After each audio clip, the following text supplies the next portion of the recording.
नमस्कार, मी डॉक्टर अमोल बागुल, अहमदनगर या ठिकाणी माध्यमिक शिक्षक म्हणून कार्यरत आहे. आणि आज आपण एका वेगळ्या दोन व्यक्तिमत्वांचं आज आपण दर्शन घेणार आहोत.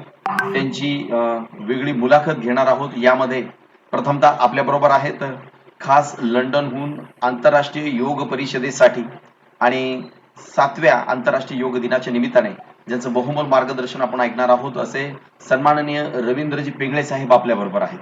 आणि इंटरनॅशनल नॅचरोपॅथी ऑर्गनायझेशन या जागतिक पातळीवरच्या संस्थेचे सर्वेसर्वा असलेले आमचे मार्गदर्शक आणि एक योगा आयडॉल त्यांना आपण म्हणूया, योगा मेंटॉर त्यांना म्हणूया, योगा टीचर त्यांना म्हणूया, आणि एक इंटरनॅशनल योगा साधक म्हणून ज्यांचं नाव, योगा शिक्षक म्हणून ज्यांचं नाव संपूर्ण जगामध्ये घेतलं जातं, असे सन्माननीय इंटरनॅशनल नॅचरोपॅथी ऑर्गनायझेशनचे राष्ट्रीय कार्याध्यक्ष सन्माननीय श्रीमान डॉक्टर अनंत बिरादर साहब हे आपल्यामध्ये उपस्थित आहेत. या दोन मान्यवरांचं आम्ही मनपूर्वक हार्दिक स्वागत करतो. तर काय घेतोय आपण या संपूर्ण वेबिनारमध्ये? तर या वेबिनारमध्ये सुमारे 30 देशातील 30 योग साधक ज्यांनी आजपर्यंत योगाच्या माध्यमातून स्वतःचं जीवनमान आणि आरोग्य उंचावलेलं आहे, त्यांची मुलाखत आपण घेणार आहोत. आपण मगाशी मुलाखत पाहिली या कार्यक्रमाच्या निमित्ताने. देवा शेरमाळे चीन यांनी योगाबद्दल मुलाखत दिली. मोक्ष स्कूल ऑफ योगा त्यांनी स्थापन केलेलं आहे आणि सुमारे 22 देशांमध्ये योगाचं काम चालतं देवा शर्माळे यांच्या माध्यमातून. दुसरी मुलाखत आपण पाहिली वैष्णवी पत्की यांची, ज्या फ्लोरिडा अमेरिकेतून आपल्याशी त्यांनी संवाद साधला. आणि या वैष्णवी पत्की यांनी स्वतःच्या जीवनामध्ये स्वतः हा योग करत असताना त्यांच्या कंपनीमध्ये, त्यांच्या इंडस्ट्रीमध्ये आणि त्याचबरोबर त्या ज्या ठिकाणी शिक्षण घेतात त्या ठिकाणी देखील त्यांनी योग कसा इम्प्लिमेंट केला हे देखील आपण पाहिलं. आणि आजची एक आगळी वेगळी मुलाखत आपण पाहिली अमोल सावरकर यांची. स्वित्झर्लंड या ठिकाणी राहत असताना गेल्या 20 वर्षांपासून बृहन महाराष्ट्र मराठी मंडळाच्या माध्यमातून त्यांनी स्वित्झर्लंडमध्ये त्यांच्या जिनिव्हा शहरामध्ये योगाची अनेक केंद्रे स्थापन केली.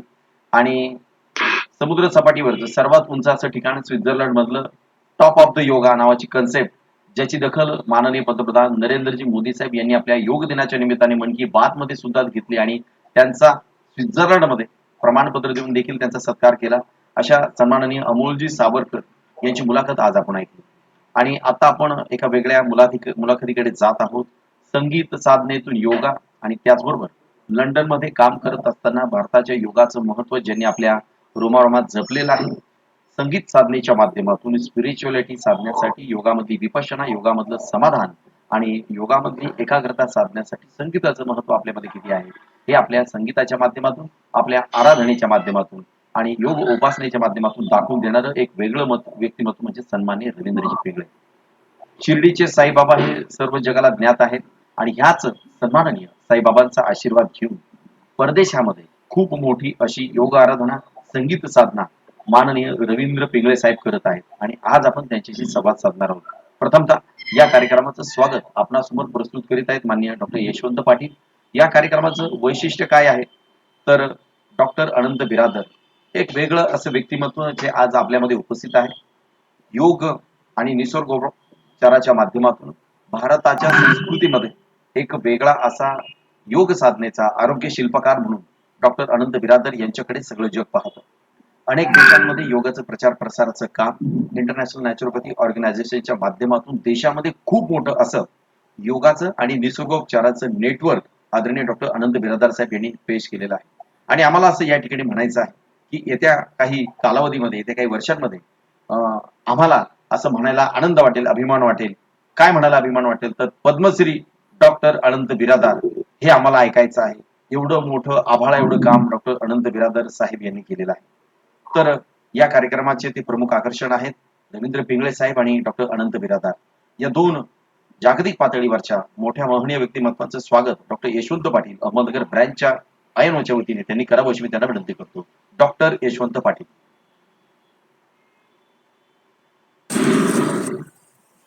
नमस्कार मंडळी. नमस्कार. नगरवरनं आपण सर्वांचं आयनोचा अध्यक्ष या नात्याने स्वागत करताना मला अतिशय हार्दिक शुभेच्छा तुम्हाला द्यायच्या आहेत.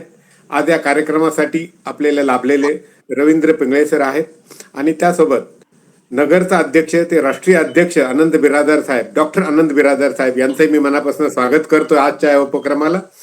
आमच्या कायमच्या प्रेरणा असलेल्या प्रेरणा पण आमच्यासोबत आहेत. श्रीनिवासजी आमच्यासोबत आहेत की जे आमचे बॅकबोन आहेत या कार्यक्रमाच्या निमित्ताने. आयोनो नगर जो जो प्रोजेक्ट हातामध्ये घेतं तो पायलट प्रोजेक्ट म्हणून आयोनो भारतभर हा नक्की यशस्वी झालेला आहे. याच पार्श्वभूमीतनं जे प्रोग्राम नगरमध्ये आतापर्यंत घेतलेले आहे त्याची पार्श्वभूमी आमच्या प्रेरणा मॅडम तुम्हाला देणारच आहेत. माझा मेन रोल आजचा हा आहे तुम्हाला सांगण्याचा की हे योग परिषदेच्या निमित्ताने वाय फॉर योगा आंतरराष्ट्रीय पातळीवर जाण्यासाठीचं जे योगदान प्रत्येकाने दिलेलं आहे, मोदींच्या सहकार्यानं आज आपण 5,000 वर्षापूर्वीची संस्कृती 190 देशापर्यंत जागतिक दिन योग साजरा करण्याच्या निमित्ताने केलेली आहे आणि हा एक उत्सव केलेला आहे. योग ही जगण्याचा एक राजमार्ग आहे, सुखी जीवनाचा राजमार्ग आहे. भारताने जगाला दिलेली सगळ्यात मोठी देणगी जर काय असेल तर ती योगा आहे. ही आपली संस्कृती आहे. सिंधू सरस्वतीच्या काठावरनं सुरू झालेली ही संस्कृती आज प्रत्येकाच्या घराघरात पोहोचलेली आहे. या क्षणाला कुठेतरी कोणीतरी साधक योग करत आहे. इतकं हे प्रमाण आणि प्रचंड प्रसार झालेला आहे. त्याचं श्रेय जसं रामदेव बाबांना जातं तसं मोदीजींना जातं. तसंच आम्ही जो एक थोडा खारीचा वाटा जो घेतलेला आयोनोच्या माध्यमातून तोही हा प्रसार आणि प्रचार करत आहे. आयोनो म्हणजे इंटरनॅशनल नॅचरोपॅथी ऑर्गनायझेशन, जे महात्मा गांधीजींचं स्वप्न होतं की माझं पूर्ण आयुष्य स्वातंत्र्य मिळाल्यानंतर मी वाहून देणार आहे ते फक्त निसर्गोपचारासाठी. त्याचा प्रसार आणि प्रचार आयोनो 25-30 वर्षापासून जोरदारपणे करत आहे. एवढे वर्ष या गोष्टीमध्ये टिकून राहणं, सातत्य राखणं किती मोठी अचंबनीय गोष्ट आहे हे आपण जाणू शकता.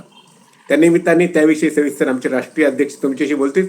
पुनश्च एकदा मी सर्वांचं स्वागत करतो आणि माईक अमोल सर तुमच्याकडे देतो. मनपूर्वक धन्यवाद.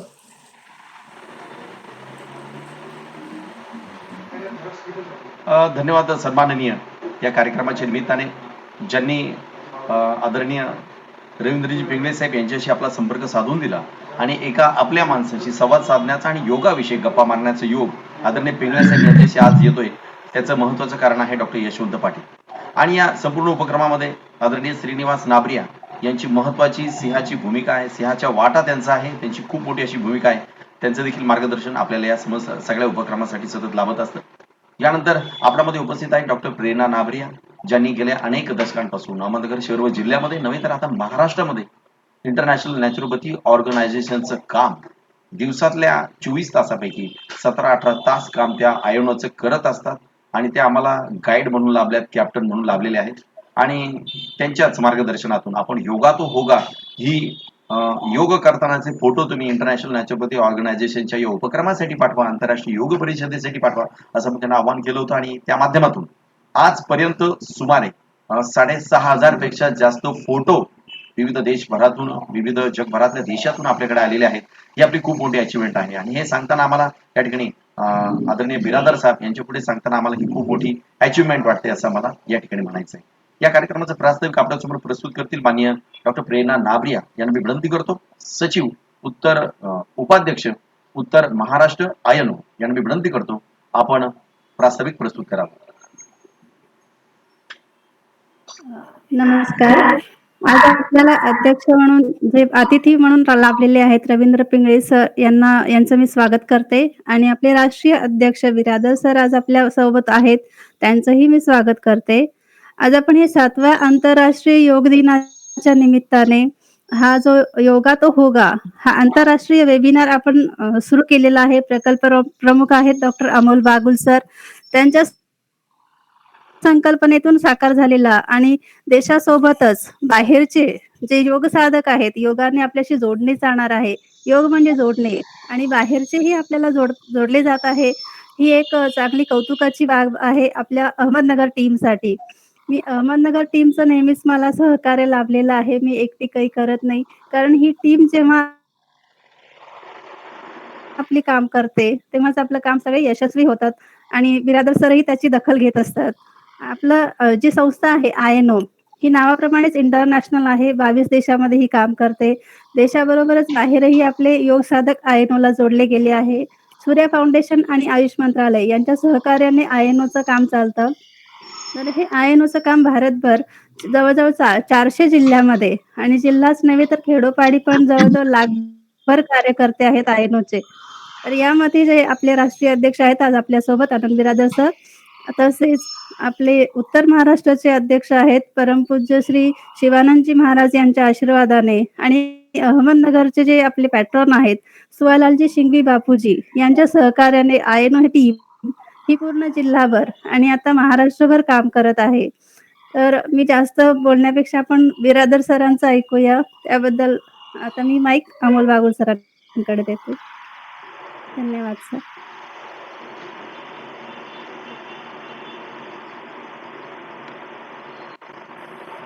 धन्यवाद मॅडम. अत्यंत थोडक्या शब्दामध्ये आपण आयनोची भूमिका आणि आयुष मंत्रालय भारत सरकार यांच्या माध्यमातून आणि इंटरनॅशनल नॅचरोपॅथी ऑर्गनायझेशन यांच्या माध्यमातून आंतरराष्ट्रीय योग परिषद आपण घेत आहोत आणि या सगळ्या खूप मोठ्या जागतिक उपक्रमासाठी आपल्याला सन्माननीय डॉक्टर अनंत बिरादार साहेब यांचं मार्गदर्शन लाभलेलं आहे. आणि म्हणूनच आज आपण आदरणीय रवींद्रजी पिंगळे साहेब यांच्याशी आज आपण बोलत आहोत, संवाद साधत आहोत आणि त्यासाठी आपल्याला मोलाचं मार्गदर्शन लाभलेलं आहे माननीय डॉक्टर अनंत बिरादार साहेबांचं.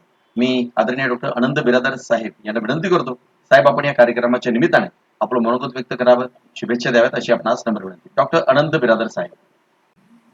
Thank you sir, doctor Amol Bagul ji और अहमदनगर के अध्यक्ष यश पाटिल जी, प्रेरणाताई, श्रीनिवास जी, अभी अभी जस्ट 5 मिनट पहले ही हम एक साथ थे, अभी ऑनलाइन आ गए तो मेरा काम तो ऐसे ही है जैसे 4 पहिए लगते हैं गाड़ी को पहिए लगते हैं तो भागते रहता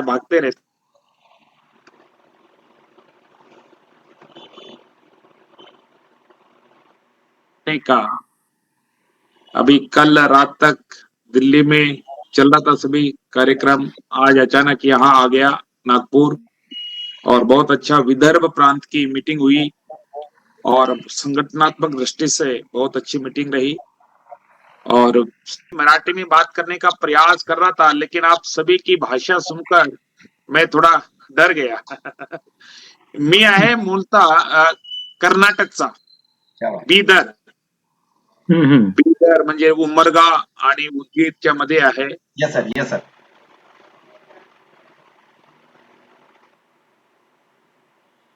कन्नडमध्ये होतं तिथं, मग त्याच्यामुळं आता तुम्ही ज्या प्रकारे बोललात आता सगळे, क्या बात. तर त्याच्यासोबत तुम्ही मराठीमध्ये बोललं तर तुम्ही सगळे सामाजिक कार्यामध्ये आहे. माझं बी फार्मा झालं, त्याच्यानंतर एम फार्मा केलं मी वा. आणि मी सुरुवातीपासून राष्ट्रीय स्वयंसेवक संघ या संघटने सोबत मी जुड़लेला आहे और ये अमुक कास्ट का ये वो अमुक कास्ट का ये भावना मेरे मन से पूरा उड़ गया. सब हम सब एक है, पूरा विश्व एक है, वसुदेव कुटुंबकम की भावना ये मैं मेरे उम्र के 16 साल से ये मेरे अंदर है. और जैसा डॉक्टर अमोल बागुल जी ने अभी बताया कि योग गुरु योग के, मैं जैसा अभी प्रेरणा ताई को प्रेरणा देती रहती है, वो श्रीनिवास जी को भी देते रहती है, बहुत लोगों को देते रहती है. तो ऐसी ही पद्मश्री जयप्रकाश अग्रवाल जो सूर्या रोशनी लिमिटेड कंपनी है उसके वो मालिक है, 10,000 लोग एम्प्लॉयज है और इतना बड़ा साम्राज्य रहते हुए भी वो योग नेचुरोपैथी के लिए बहुत समर्पित. मैं जस्ट कल ही मेरा बर्थडे था तो मैं उनको मिलने गया तो उन्होंने मुझे एक सेंटेंस बोला, वो खुद उनका स्वास्थ्य ठीक नहीं है तो उन्होंने एक बात बोला, बेटा मैं भी 100 साल जिंदा रहूंगा और तुझे भी 100 साल जिंदा रहना है. मैंने एक गलती किया, गलती करने के कारण 100 साल के पहले मैं बीमार पड़ा, लेकिन आपको गलती नहीं करना है, आपको 100 साल भी रहना है और 100 साल स्वस्थ रहना है. ये बात उन्होंने छोटी आधे मिनट में कुछ सेकंड में ये बात बोली, लेकिन वो बात मेरे दिमाग में घर कर ली. और ऐसी ही जो मैं आज के डेट में जो भी बात करता हूं या जो प्रयास करता हूं वो सभी जो भी मैंने सीखा है वाक्य है, तो इसी ध्येय के ऊपर आदरणीय जयप्रकाश अग्रवाल जी काम करते हैं. लगभग 26 साल हुआ और मैंने उसमें से मुझे लगता है 80% टाइम जयप्रकाश अग्रवाल जी सामाजिक कार्य के लिए देते हैं और उसमें से सबसे प्रिय सब्जेक्ट उनका नेचुरोपैथी और योग। आज उनको थोड़ा माइल्ड पैरालिटिक अटैक भी आ गया था, लेकिन वो कभी भी किसी कंडीशन में भी उन्होंने योगा, प्राणायाम, कपालभाति या स्तनबाथ या नेचुरोपैथी के अन्य ट्रीटमेंट ये कभी नहीं छोड़ा। मुझे लगता है केवल हॉस्पिटल में वो कुछ 1-2 महीने के लिए थे, उस समय ही छोड़ा होगा। अभी भी वो परफेक्टली नहीं चल पाते, लेकिन ये ट्रीटमेंट योग नहीं छोड़ते। और जब उनको पैरालिटिक अटैक आया तब उनका विल पावर इतना स्ट्रांग था, उनको लगता ही नहीं था कि मुझे प्रॉब्लम हो गया। उनको लगता था कि मैं 100% ठीक होऊंगा। तो ये चीज वो अन्य उनके साथ जो भी कंपनी के लोग हैं, जैसा रविंद्र सर जैसे ऐसे कंपनी में बड़े बड़े पोस्ट के ऊपर कई लोग हैं, उन सभी को हम मैनेजमेंट ट्रेनिंग देते हैं, कंपनी के सभी एम्प्लॉइज को। और उनके परिवार वालों को पर्सनालिटी डेवलपमेंट कैंप अलग होता है, और महिलाएं हैं उनके लिए अलग कैंप होता है। ओवरऑल व्यक्तित्व का विकास कैसा हो और एक आदर्श और सात्विक व्यक्ति कैसा बने और वो व्यक्ति समाज को कैसा काम में आए, इस ध्येय को लेकर काम करते हैं। और मुझे क्योंकि एक ही संगठन में निरंतर काम करते 25-26 साल बहुत लंबा समय होता है, और मेरा भी एक स्वभाव रहा है, और जिस विषय के पीछे हम लग जाते हैं वो करके ही छोड़ते हैं, ऐसा हमारे चेयरमैन का भी स्वभाव है। चाहे उसके लिए कितना भी कष्ट या समय लगेगा तो उसकी चिंता नहीं करते हुए जो भी प्रोजेक्ट, जो भी काम हाथ में लेते हैं अच्छा, उसको करके ही छोड़ना, ऐसा प्रयास हम करते हैं। और मुझे बड़ी खुशी है, मैं पिछले 25 साल से एक ही विषय के ऊपर काम करना, ये भी अपने आप में एक बहुत बड़ा, क्योंकि अलग अलग कंपनी में काम करते हैं लोग, अलग अलग डिपार्टमेंट चेंज होते हैं, लेकिन मैं आज तक 26 साल हो गया, अगर मैं कंपनी का दूसरा डिपार्टमेंट का काम करता तो कंपनी का मैं भी आज मैनेजिंग डायरेक्टर रहता, जैसा बाकी दूसरे लोग हैं। वाइस चेयरमैन हूं मैं HR डिपार्टमेंट का कंपनी में, लेकिन मैं कभी कंपनी कमर्शियल एक्टिविटी में इन्वॉल्व नहीं हुआ। इन्वॉल्व इसीलिए नहीं हुआ क्योंकि अगर मैं वो काम करता, वो भी 100% डेडिकेशन के साथ काम करता, अगर डेडिकेशन के साथ वो काम करता तो कंपनी को फायदा होता, कंपनी को फायदा होता तो कंपनी वाले लोग बोलते कि सर अनंत बिरादर साहब को इधर रखो।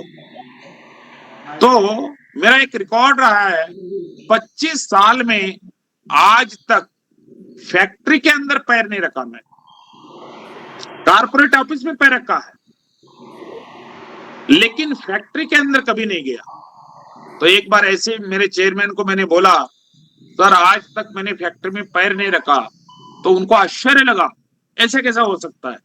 तो तब आया था, अब आया था बोल रहे थे वो, लेकिन मैं आज तक कंपनी में पैर नहीं रखा। इसीलिए नहीं रखा क्योंकि वहां जाऊंगा तो कुछ ना कुछ काम करूंगा, अच्छा काम करूंगा तो डिपार्टमेंट वाले डिमांड करेंगे कि इस डिपार्टमेंट में अनंत बिरादर जैसे व्यक्ति चाहिए। तो लेकिन मुझे मालूम था जयप्रकाश जी को अपने कंपनी से भी ज्यादा प्रिय योग और नेचुरोपैथी है। मैं डे फर्स्ट से मुझे समझ में आ गया था उस व्यक्ति का व्यक्तित्व और समाज के प्रति उनके मन में जो भावना है वो समझ में आने के कारण, और आज तक जो भी योग और नेचुरोपैथी के लिए हमने किए हैं, मुझे याद है 95-96 में जैसा भी अमोल बाबुल जी ने देश भर के लगभग 30 हीरे मोती को एकत्रित करने का आपने काम किया है, ऐसा मैं 95-96 में ये देश में नेचुरोपैथी होती क्या है, इससे क्या फायदा होता है, ट्रीटमेंट में क्या होता है, क्योंकि हमारा background anatomy, physiology, pharmaceutics, pharmacology ये सभी हमने पढ़े हैं, बायोकेमिस्ट्री, और ये नेचुरोपैथी में क्या होता है। तो ये बात मेरे चेयरमैन को भी समझ में आ गया था, ये लड़का थोड़ा साइंस बैकग्राउंड का है और ये नेचुरोपैथी वगैरह को मानेगा नहीं, तो इसलिए उन्होंने विवेकानंद केंद्र Yes Vyasa University. It is in at Bangalore, run by one ex NASA scientist, Dr. H.R. Nagendra, who was the scientist at NASA. But after some time, he left that job and totally he is dedicating his full life for योग only. तो मैं 96 में जयप्रकाश जी ने वहां भेजा, तो वहां पर मुझे योग के पीछे साइंस का भी पता चला, साइंटिफिक अप्रोच क्या है, योग से सच में क्या क्या प्रॉब्लम ठीक होते हैं, ऐसा उनका एक रिसर्च यूनिट भी था उसमें। तो वो रिसर्च देखने के बाद मुझे विश्वास हो गया कि भाई योग में भी बहुत बड़ा महत्व है और इसको बढ़ाने की जरूरत है। और ये अगर योग सही ढंग से बढ़ता है तो देश का बजट भी कम होगा और हर परिवार का स्वास्थ्य का बजट कम हो सकता है।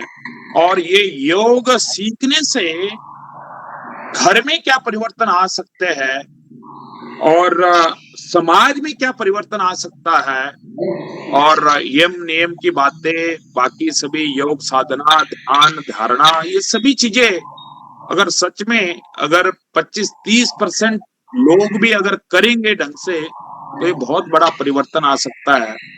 तो उसी समय से ये विषय मैं सरकारी गवर्नमेंट लेवल पर, पॉलिसी लेवल और योजना आयोग, जो भी गवर्नमेंट पॉलिसी मेकिंग अथॉरिटीज है, से उनके साथ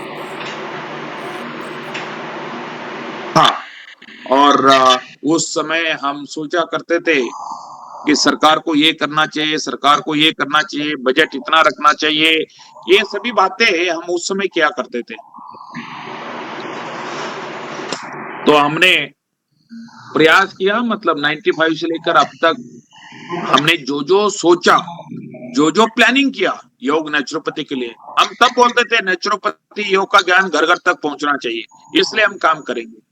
तो आज मुझे बड़े खुशी होती है रविंद्र सर आपको बताते हुए भी, और आज देश में ऐसा कोई संगठन नहीं, क्योंकि हमारा कोई इसके पीछे बिजनेस या लालच देने का कोई प्रोग्राम नहीं है, केवल निस्वार्थ भाव से योग और निसर्ग उपचार को घर घर तक पहुंचाना, यही हमारा लक्ष्य है। और इसके बावजूद भी देश के लगभग, पिछले बार तो 500 डिस्ट्रिक्ट में था, अभी इस साल लॉकडाउन में 400 डिस्ट्रिक्ट में, और लगभग 32 स्टेट्स में इंक्लूडिंग यूटीज। तो मैं भी पीछे मुड़ के देखता हूं तो मुझे बड़ी खुशी होती है कि इतने राज्यों में हम कैसा पहुंच गए। तो कई चीज हम गवर्नमेंट के माध्यम से भी प्रयास किए।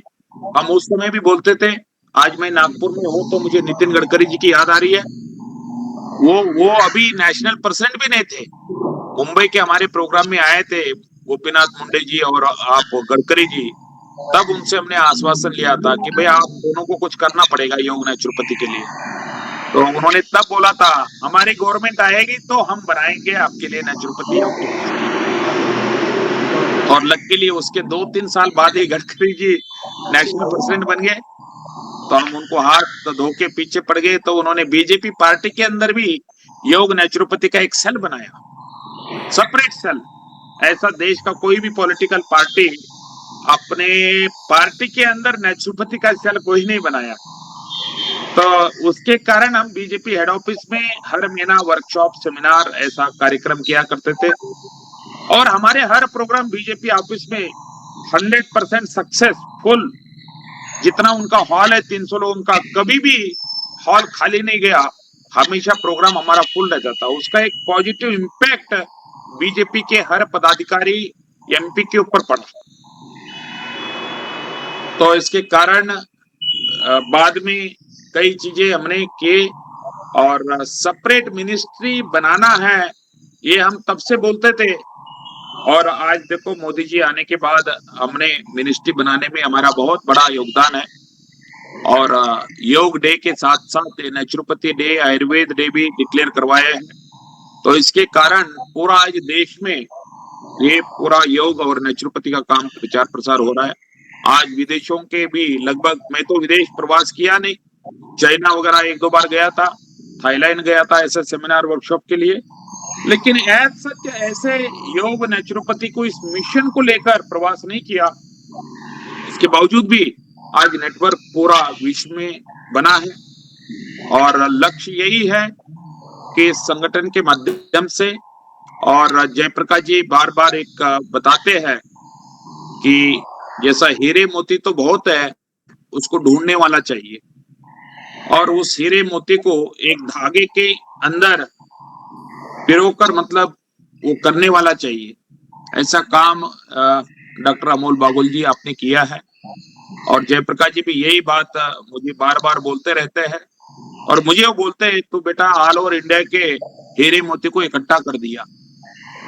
और कहां पर भी अभी देखो प्रेरणाताई जो है ये भी हमारे हीरा मोती है, यश पाटिल जी भी उनके माध्यम से मिल गए, तो बाबू जी मिल गए, ऐसे कई लोग हैं, कई लोग मिलते हैं अच्छे लोग। हम अगर अच्छे हैं, हमारा मन अच्छा है, तो बहुत अच्छे लोग मिलते हैं। ऐसा मेरा ये 25-30 साल का अनुभव है।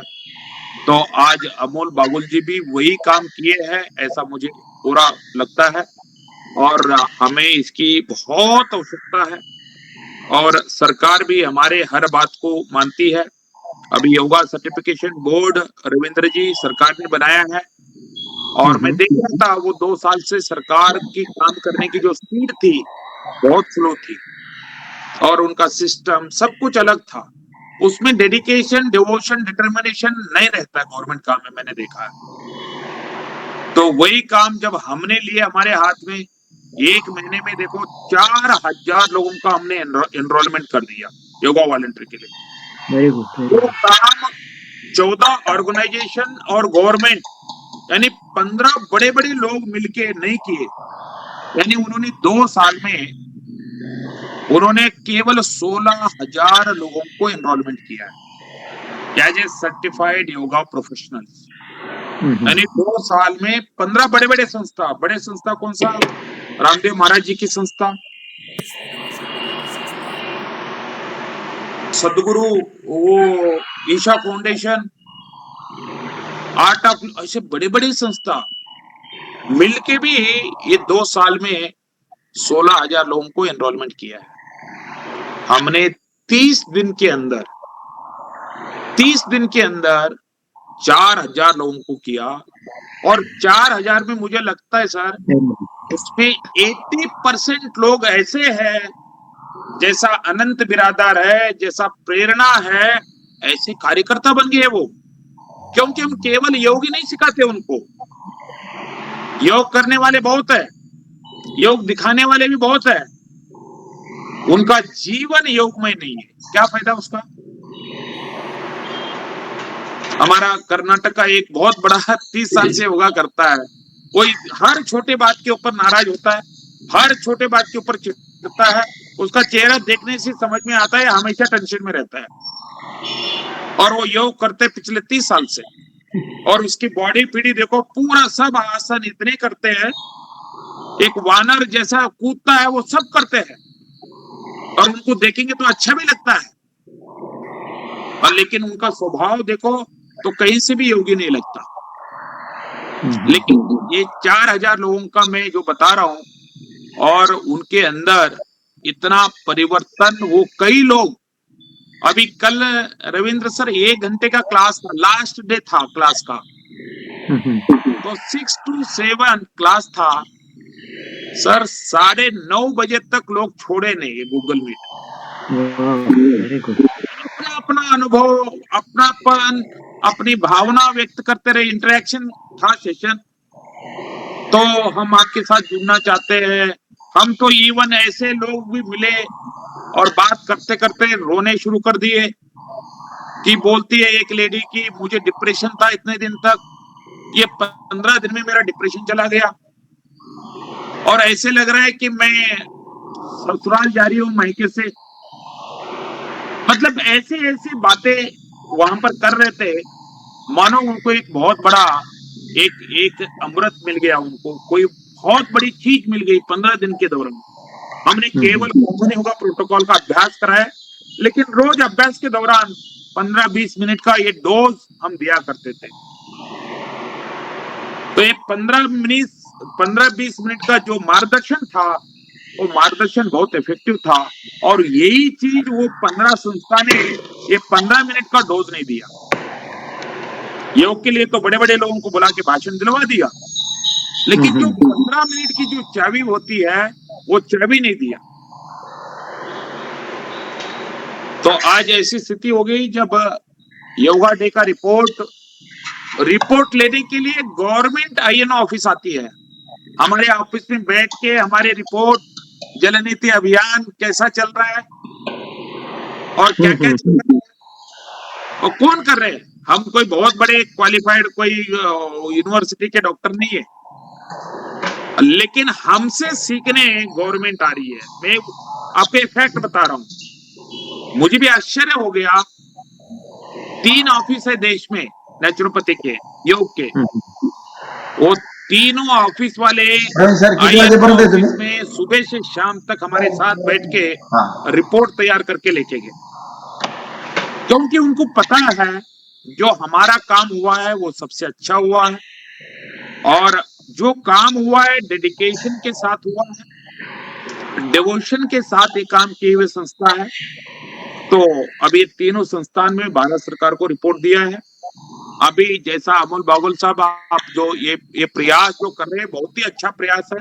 मैंने आपका नाम कल ही आदरणीय जयप्रकाश अग्रवाल जी को बताया, थैंक यू। आपकी फोटो भी दिखाया।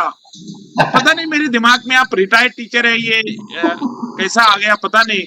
तो मैंने बोला सर ये देखो रिटायर होने के बाद भी कितने एनर्जेटिक है, यंग है, और वो हमारे चेयरमैन को भी आश्चर्य लग रहा था, तो बेटा ये बहुत अच्छा योगी है, इसीलिए इसके चेहरे के ऊपर चमक है, देखो इनको एक बार बुलाओ।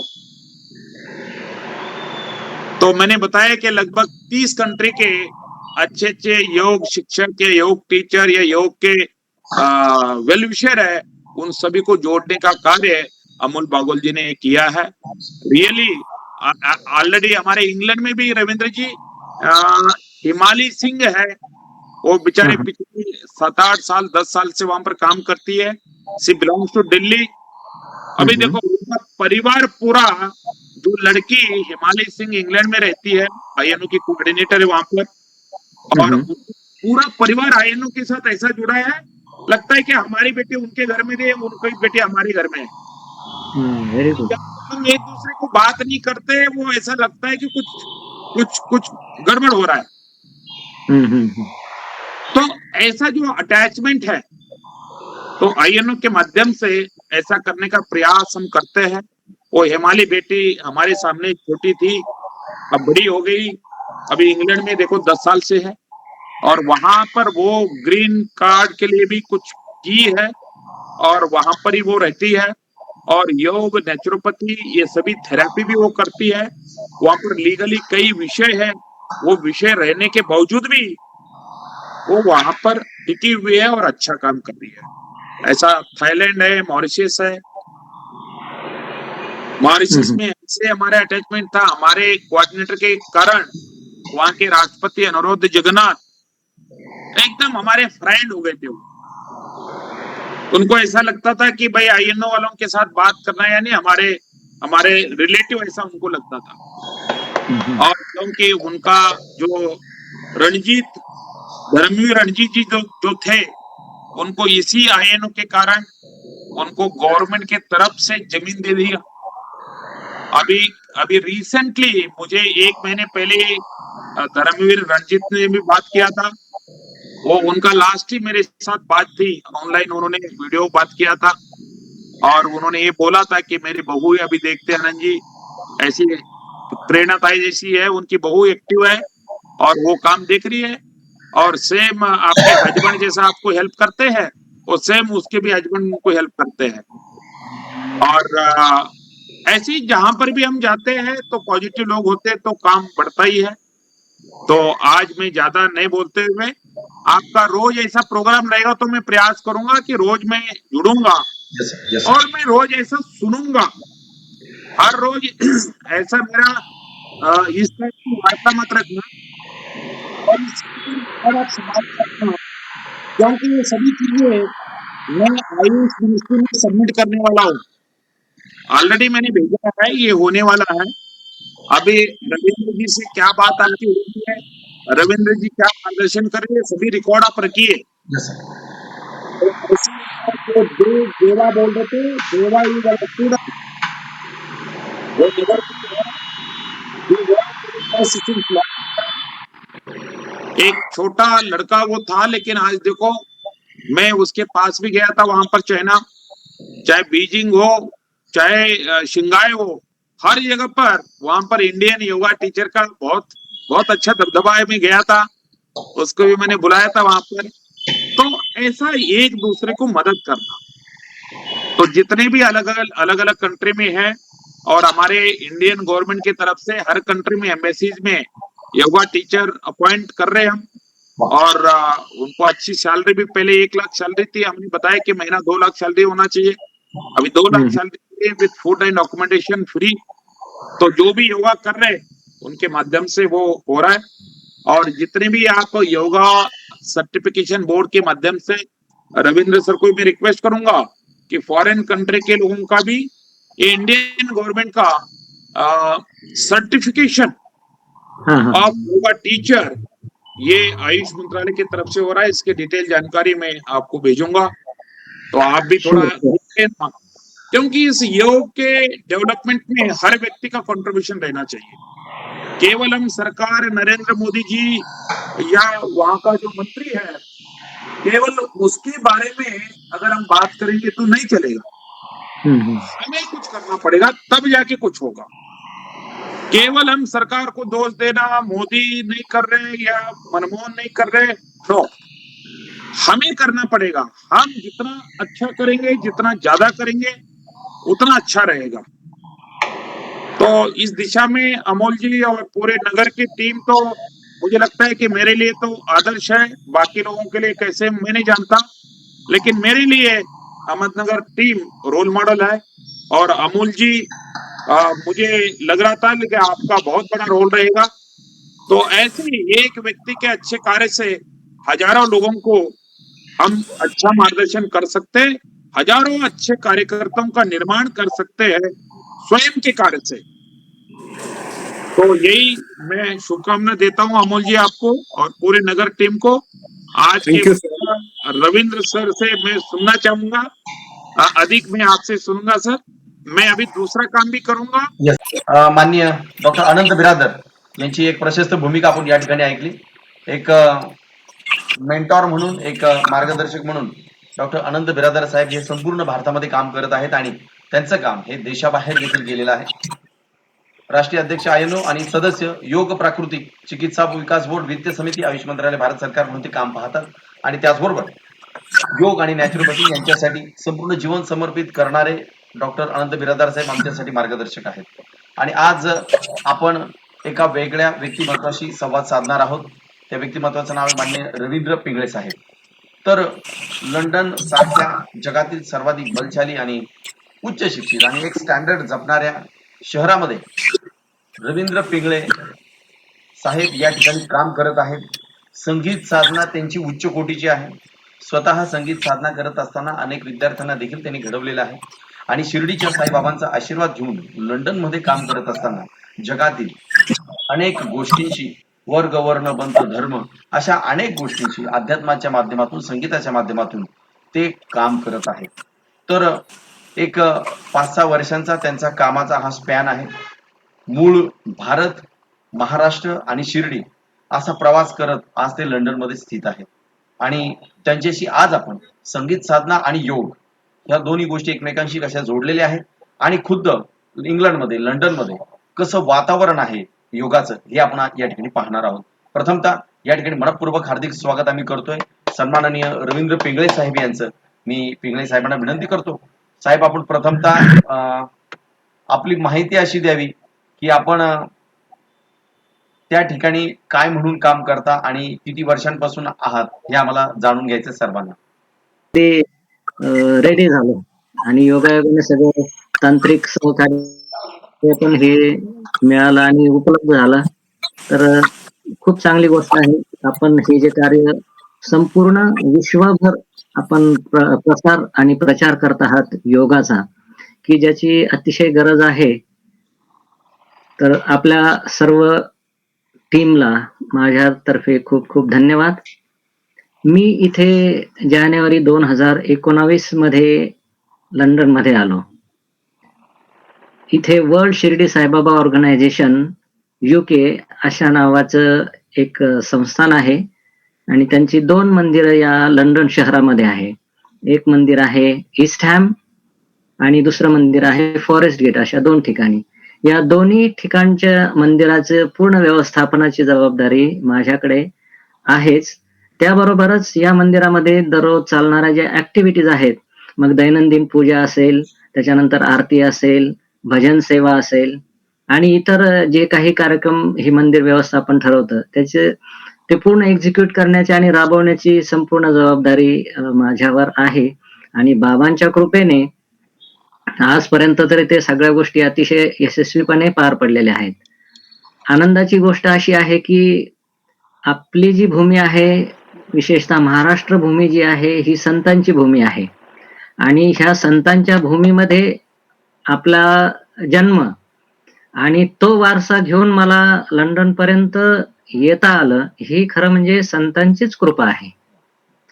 तसं संत साहित्याचा अभ्यास आणि संत साहित्याशी मी इयत्ता 3री ला असल्यापासून जोडलेलो आहे. क्या बात. इयत्ता 3रीत मी शिकत असताना वडिलांनी थोडंसं हार्मोनियम शिकवलं आणि 1-2 भजन गायला लागलं आणि तिथून जे मी या अध्यात्माशी आणि या कार्याशी जोडलं गेलो, ते आजपर्यंत त्याच्यातून या कार्यातून बाहेर जायला झालंच नाही किंवा तसं कधी बाहेर जावं असं वाटलंच नाही. आणि सतत नवीन लोकांच्या ओळखी, नवीन कलाकारांच्या ओळखी आणि संपूर्ण विश्वातून अनेक व्यक्ती अशा आहेत, की या कलेमुळे या आणि संतांच्या कृपेमुळे अनेक लोकांशी जोडला गेलेला आहे. याचं सगळं श्रेय जे आहे ते खरं म्हणजे ह्या संतांचीच कृपा आहे आपल्यावर. तर असं हे जे कार्य आहे आपल्या लंडनमध्ये, तर ही दोन्ही मंदिरं बाबांच्या कार्याचा प्रचार आणि प्रसाराचे खूप मोठं कार्य हे दोन्ही मंदिराच्या माध्यमातून होत असतं. जेव्हा मी इथे आलो 2019 ते 2020 अतिशय जोमाने काम करता आलं. एकतर सगळ्याच गोष्टी नवीन होत्या. इथली शिस्त हे आपण फक्त ऐकून होतो, पण प्रत्यक्षात ज्यावेळेला अनुभवायची वेळ येते, त्यावेळेला मात्र आपण किती जरी तिकडे तरबेज असलो, तरी इकडे कधीतरी थोडीशी दमछाक होते याचा अनुभव आला. इथले प्रचंड शिस्तबद्ध, मग ते ड्रायव्हिंग करणं असो, रस्त्याने चालणं असो, रस्ता ओलांडताना असो, एखाद्या म्हाताऱ्या माणसाला ओलांडून आपण पुढे जाताना आपल्याकडे आपण सहसा एवढा विचार करत नाही, पण इकडे त्या प्रत्येक गोष्टीचा विचार केला जातो. ह्या सगळ्या नवीन गोष्टी आपल्यासाठी. आपण तिकडे घराच्या बाहेर पडलो, आपल्याला काही बंधन नाही, कसंही आपण चालू शकतो, कसंही बोलू शकतो. पण इथे मात्र तसं नाही. म्हणजे हे सगळं नैतिक बंधनं आहेत आणि तसं कायद्याने पण अनेक गोष्टींची बंधनं आहेत. हे सगळं समजावून घेताना 6 महिन्याचा कालावधी त्याच्यामध्ये गेला. सुदैवाने खूप चांगले भाविक मंडळी जोडली गेली आणि जसं मग नवीन भाविक जोडत गेले, तसे इथल्या ॲक्टिव्हिटीज त्याबद्दल माहिती होत गेल्या. मग हे मंदिर योगासनांचे पण वर्ग आयोजित करत होतं आणि आयोजित करत आहे. पण आता गेल्या मागच्या वर्षापासून काय झालं, की या कोरोना व्हायरसमुळे ह्या सगळ्या गोष्टींवर बंधनं आलेत आणि मग ह्या सगळ्या ॲक्टिव्हिटीज राबवायला थोडीशी अडचण यायला लागली. कारण सोशल डिस्टन्सिंग आणि इथल्या मंदिरांची जी जागा जी आहे, आपल्यासारखे प्रशस्त भव्य अशा जागांची थोडी इथे अडचण असते. म्हणून आणि जर 50 लोकांना जमा करायचं, तर तेवढी जागा, मोठी जागा असणं गरजेचं आहे. तर म्हणून मग सध्या ह्या ॲक्टिव्हिटीज थोड्याशा काही काळापुरत्या स्थगित आहेत. पण ह्या ॲक्टिव्हिटीज हे मंदिर नक्कीच राबवतं. इथे आल्यानंतर दुसरी आणखी एक चांगली अशी गोष्ट झाली, की मागच्या वर्षीच्या फेब्रुवारीमध्ये संत गजानन महाराजांची प्रतिष्ठापना आपल्या साईबाबांच्या मंदिरात झाली. वा. आणि या लंडन शहरामध्ये खूप मोठा भक्त परिवार गजानन महाराजांचा आहे. 200-300 लोकांचा तो परिवार आहे. क्या बात. तो सगळा परिवार आपल्या साईबाबांच्या मंदिराशी जोडला गेला आणि दैनंदिन त्यांचं येणं जाणं सुरू झालं. दैनंदिन गजानन महाराजांची पूजा सुरू झाली. गजानन महाराजांची आरती सुरू झाली. काय आलं बघा हे. तर ही एक चांगली उपलब्धी. त्या निमित्ताने सर्व मराठी परिवार इथे बरोबर. लंडनमध्ये एकत्र झाला आणि तो ज्या वेळेला काही उत्सव असेल, तर त्यावेळेला ते सगळे एकत्र येतात आणि Automatic. आपल्या महाराष्ट्राची परंपरा तुम्हाला माहितीच आहे की येताना सगळं नटणं थटणं ते सगळं अतिशय, आणि इथं ते सगळं एवढं मोठ्या प्रमाणात नसते, एक सर्वसाधारणप्रमाणे वेश असतो आणि वरती कोट घातलेला असतो. पण ज्या वेळेला आपलं ही मराठी माणसं सगळे अगदी नऊवारी साडीमध्ये असेल किंवा आपलं कुर्ता पायजामा असेल, धोती असेल, तर हे अतिशय प्रसन्न वातावरण निर्माण होतं आणि ते सगळं गेल्या 2 वर्षापासून वाढीला लागलं आहे. आणि नुकतंच कालच आणखी एक नवीन परंपरा इथे आपण सुरू केली, की जशी आपली आषाढी एकादशीच्या निमित्ताने महाराष्ट्रामधून पंढरीला वारी पालखी जातात. तर तो प्रयोग आम्ही कालच इथे सुरू केला आणि माझ्या माहितीप्रमाणे मध्ये हा पहिलाच प्रयोग असावा, वा वा की संतांची पालखी वेगवेगळ्या ठिकाणी जाऊन परत आषाढी एकादशीला ती बाबांच्या मंदिरात येणार आहे. वा तर हा पहिलाच प्रयोग असेल असं माझी खात्री आहे. वा वा तो आमचा पहिला प्रयोग आहे आणि कालच पालखी निलेश जोशी यांच्या घरी रवाना झालेली आहे. तर तो सोहळा सुद्धा एक अतिशय अवर्णनीय सोहळा होता. खूप छान इथल्या लोकांचा, म्हणजे पालखी सोहळा डिक्लेअर झाल्याबरोबर 9 लोकांनी लगेचच त्याचं सांगितलं की या वर्षी आमच्याकडे येऊ द्या पालखी. म्हणजे आणि जास्तीत जास्त आपण 9च लोकांपर्यंत यावर्षी पोहोचू शकणार आहोत. कारण इथल्या प्रवासाचा विचार करता आणि जागेचा विचार करता आपल्याकडे जागेला अडचण नाही. इकडे मात्र सगळ्याच गोष्टींना ते बंधन आहेत. इव्हन रस्त्याने तुम्हाला जर मिरवणूक काढायची असेल, तर अनेक परवानग्या घेऊन जर समजा मिळाली तरच तुम्ही ते करू शकता. तर अदरवाईज एवढं सहजासहजी शक्य नाही.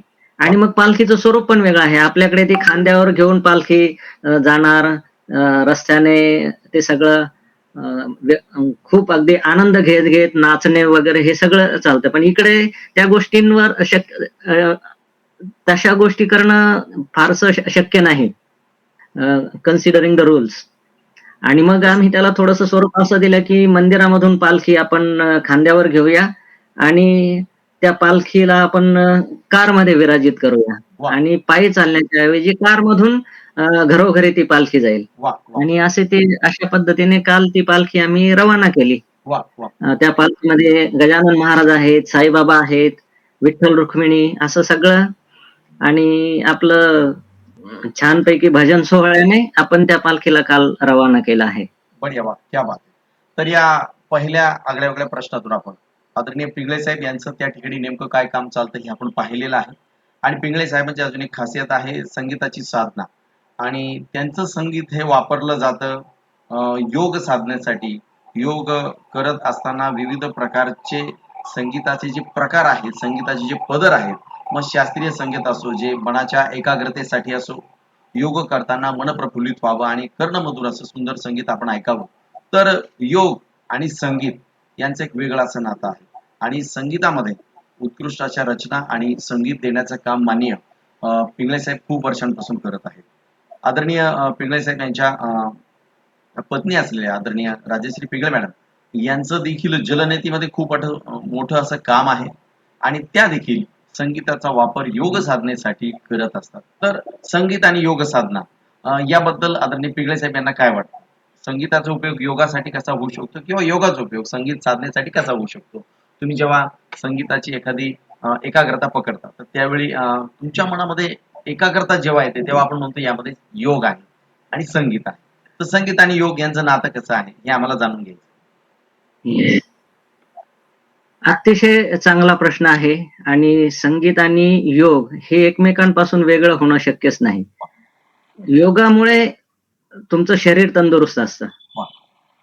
योगाचा महत्वाचा भाग म्हणजे तुमचं शरीर तंदुरुस्त ठेवणं आणि आपल्या जीवनामध्ये प्रत्येक गोष्टीचा आनंद घ्यायचा असेल वा तर तुमचं शरीर तंदुरुस्त असेल तरच तुम्ही तो आनंद घेऊ शकता. वा वा आणि शरीर तुमचं तंदुरुस्त, मग त्याचे सगळेच तुमचे बॉडी पार्ट्स आले, तुमचे कान आले, नाक, डोळे, मेंदू सगळंच आलं.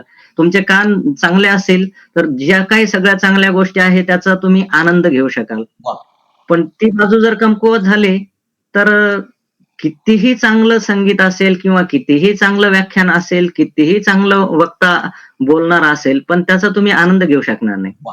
हे एक जस्ट उदाहरण झालं. मग सगळ्यात महत्वाचं, शरीर तुमचं तंदुरुस्त असेल तर तुम्ही जीवनाचा आनंद घेऊ शकता. आणि शरीर तंदुरुस्त ठेवायचं असेल तर योगा करण्याशिवाय पर्याय नाही. योगा हा केलाच पाहिजे. काही महत्वाची जी आसनं असतील, 9-10 प्रकारची आसनं दररोज केली तर तुमचं शरीर नक्कीच तंदुरुस्त राहतं. आता मी जंगली महाराज आश्रमामध्ये बरेच वर्ष महाराजांशी जोडलं गेलो असल्यामुळे तेथेही योग साधना करण्याची संधी मिळाली.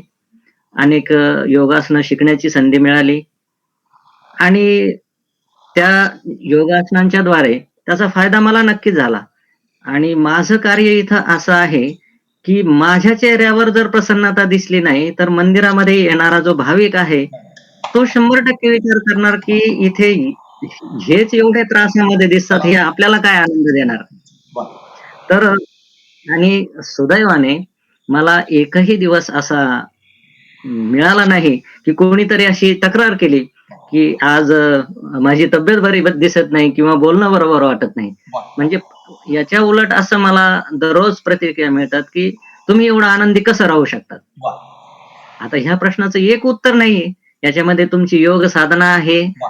याच्यामध्ये तुमच्या मनाची एकाग्रता आहे, तुमच्या मनाची प्रसन्नता आहे आणि तुमचं मन प्रसन्न ठेवायचं असेल तर तुमचे विचार तेवढे पॉझिटिव्ह असले पाहिजे. वा. तरच ह्या गोष्टी शक्य आहे. वा. आणि ह्या सगळ्या गोष्टी शक्य करायच्या असेल तर योग साधनेची त्याला गरज आहे.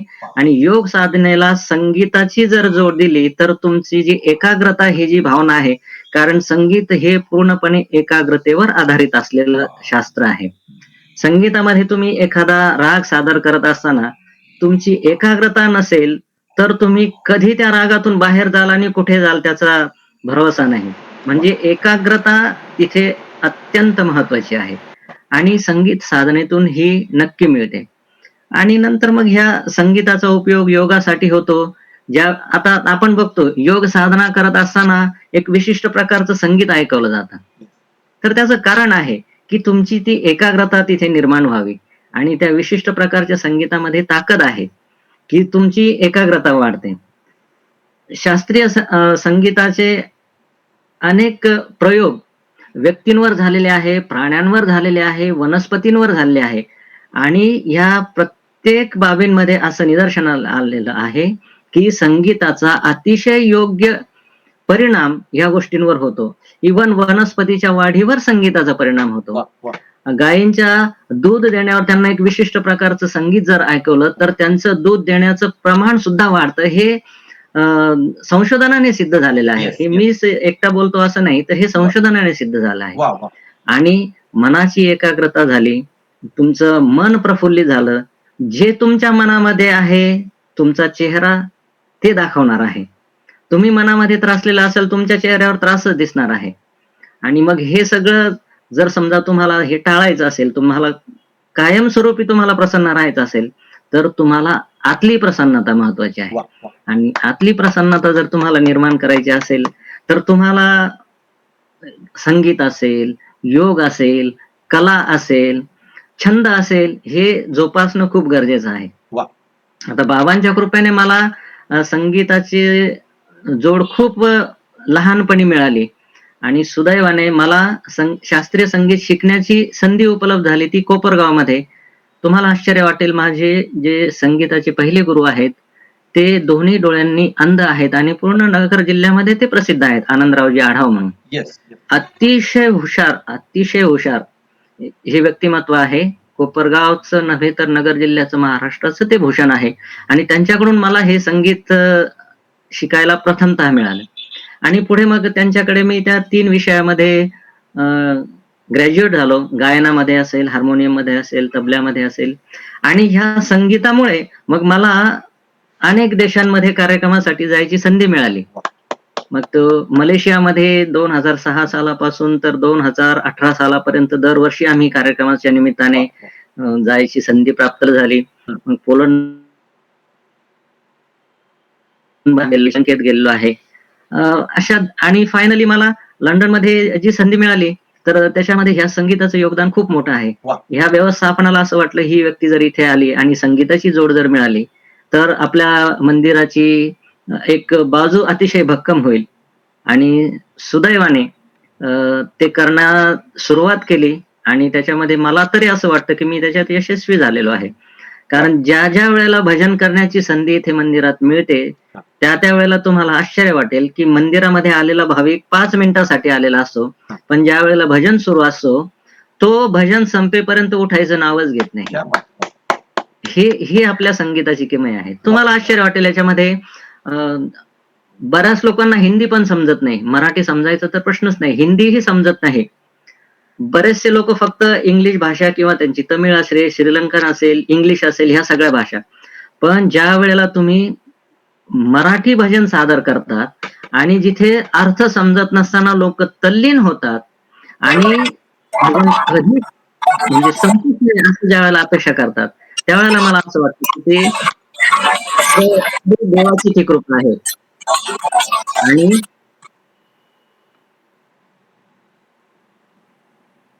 डिस्टर्बन्स आहे.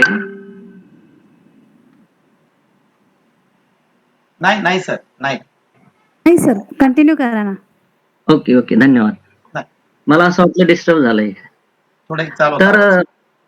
आणि मग खूप अतिशय चांगला रिस्पॉन्स. आता दुर्दैवाने गेल्या वर्षभरापासून काय झालं ह्या पॅन्डेमिकमुळे ही सेवा दुर्दैवाने थांबवावी लागली आहे. पण तरीही आम्ही एक 3-4 लोकांनी एकत्र येऊन आम्ही ते सुरूच ठेवलेलं आहे.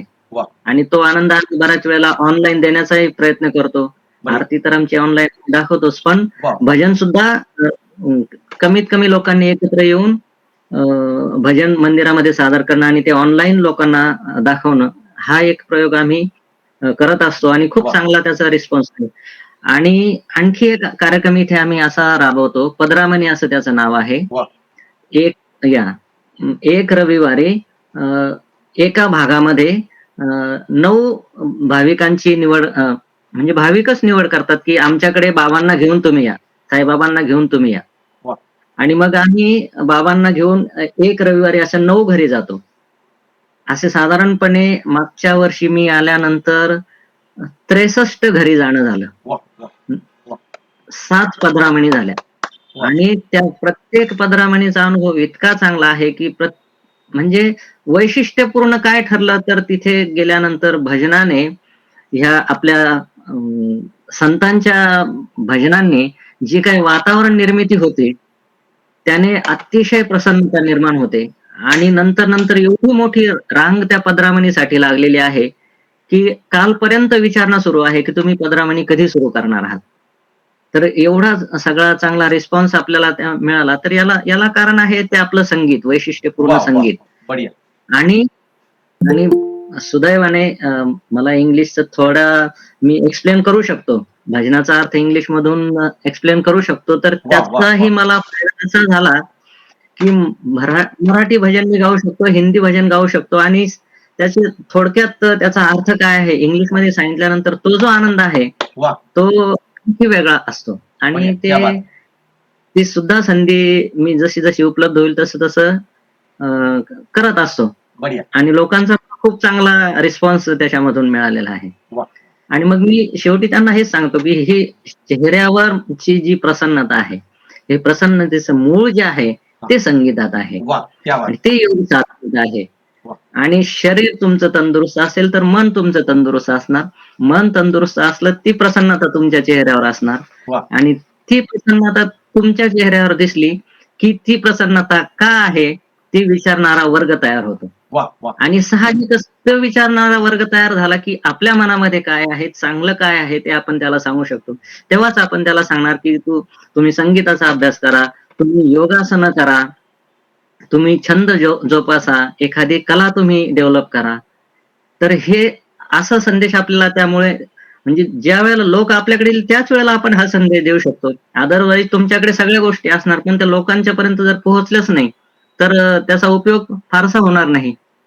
वा. बढिया. योग आणि संगीत साधना याचं एक वेगळं असं दार्शनिक रूप माननीय पिंगळे साहेब यांनी आपल्याला या ठिकाणी दाखवलेलं आहे. आणि आपल्याबरोबर जॉईन झाले माननीय राजश्री पिंगळे मॅडम, त्यांचं आम्ही मनपूर्वक हार्दिक स्वागत करतो. योगामध्ये, निसर्गोपचारामध्ये आणि जलनिधीमध्ये राजश्री पिंगळे मॅडम यांचं देखील काम अत्यंत सुंदर आहे आणि त्यांच्या पातळीवर शिक्षकांच्या पातळीवर किंवा शिक्षण क्षेत्रामध्ये पिंगळे मॅडम या ठिकाणी खूप वेगळं आणि मोठं असं काम करतात आणि आपल्या त्या आयनोचे सदस्य आहेत त्यांचं मी मनपूर्वक हार्दिक स्वागत करतो. आताच आपण ऐकलं की योग आणि संगीत साधना ह्या दोन्ही गोष्टी एकमेकांशी किती निगडीत आहेत किंवा एकाच नाण्याच्या ते दोन बाजू आहेत असं सुंदर यथार्थ रूप संगीत आणि योगाचं माननीय पिंगळे साहेब यांनी आपल्यासमोर प्रस्तुत केलं. त्यांनी सांगितलं की झाडं संगीत ऐकतात आणि वाढतात. तर आपल्याकडे राहुरी कृषी विद्यापीठ आहे आणि त्या ठिकाणी जाऊन मी बासरी वाजवायला मला त्या ठिकाणी बोलवलं जायचं आणि साधारणतः दररोज 1 तास त्या झाडांसमोर बासरी वाजवायची आणि त्याचे ते काहीतरी निरीक्षण वेगळ्या पद्धतीने घ्यायची. जणू काय डॉक्टर जगदीशचंद्र बोस यांनी सुंदर यंत्र शोधून काढलं होतं झाडांच्या हृदयाची स्पंदन ऐकणार आणि तिथे मग म्युझिक लावलं जातं. वेगवेगळ्या प्रकारचं म्युझिक झाडांना ऐकवलं जातं. तिथून ती संगीताची अनुभूती मी देखील अनुभवली आणि आपण या ठिकाणी सांगितलं की संगीत आणि निसर्गोपचार आणि योग यांचा किती अनन्य साधारण असा संबंध आहे. आदरणीय साईबाबा यांची सुंदर सिरियल टीव्हीवर चालू आहे आणि त्यावर तिथे दाखवलं जातं की जखमेवर किंवा विविध उपायांवर आदरणीय साईबाबा सुंदर निसर्गोपचाराच्या माध्यमातून आपल्या रुग्णांवर उपचार करतात. तर असा हा सगळा योगाचा, निसर्गोपचाराचा आणि संगीत साधनेचा असा खूप मोठा परिवार आहे आणि याच परिवारातील माननीय रवींद्र पिंगळे या वेगळ्या व्यक्तिमत्वाशी आपण बोलत आहोत. पुढचा प्रश्न पिंगळे साहेबांना असा आहे की नुकताच 21 जून साजरा झाला. आपल्या आयनोने खूप मोठ्या प्रमाणात संपूर्ण भारतभरामध्ये 500-600 जिल्ह्यांमध्ये योग साजरा केला. डॉक्टर आनंद बिरादार साहेब यांनी पुढाकार घेऊन दिवसाचे साधारणतः 18-18 तास काम करून योग व्हॉलेंटियर तयार केले, त्यांना प्रशिक्षण दिलं स्वतः आणि स्वतः देखील योग दिनाच्या कार्यक्रमात सहभागी झाले. तुमच्या इंग्लंडमध्ये, लंडनमध्ये देखील योग दिन साजरा झाला. तर तो कशा पद्धतीने साजरा झाला? तुम्ही काय पाहिलं योग दिनामध्ये त्या दिवशी?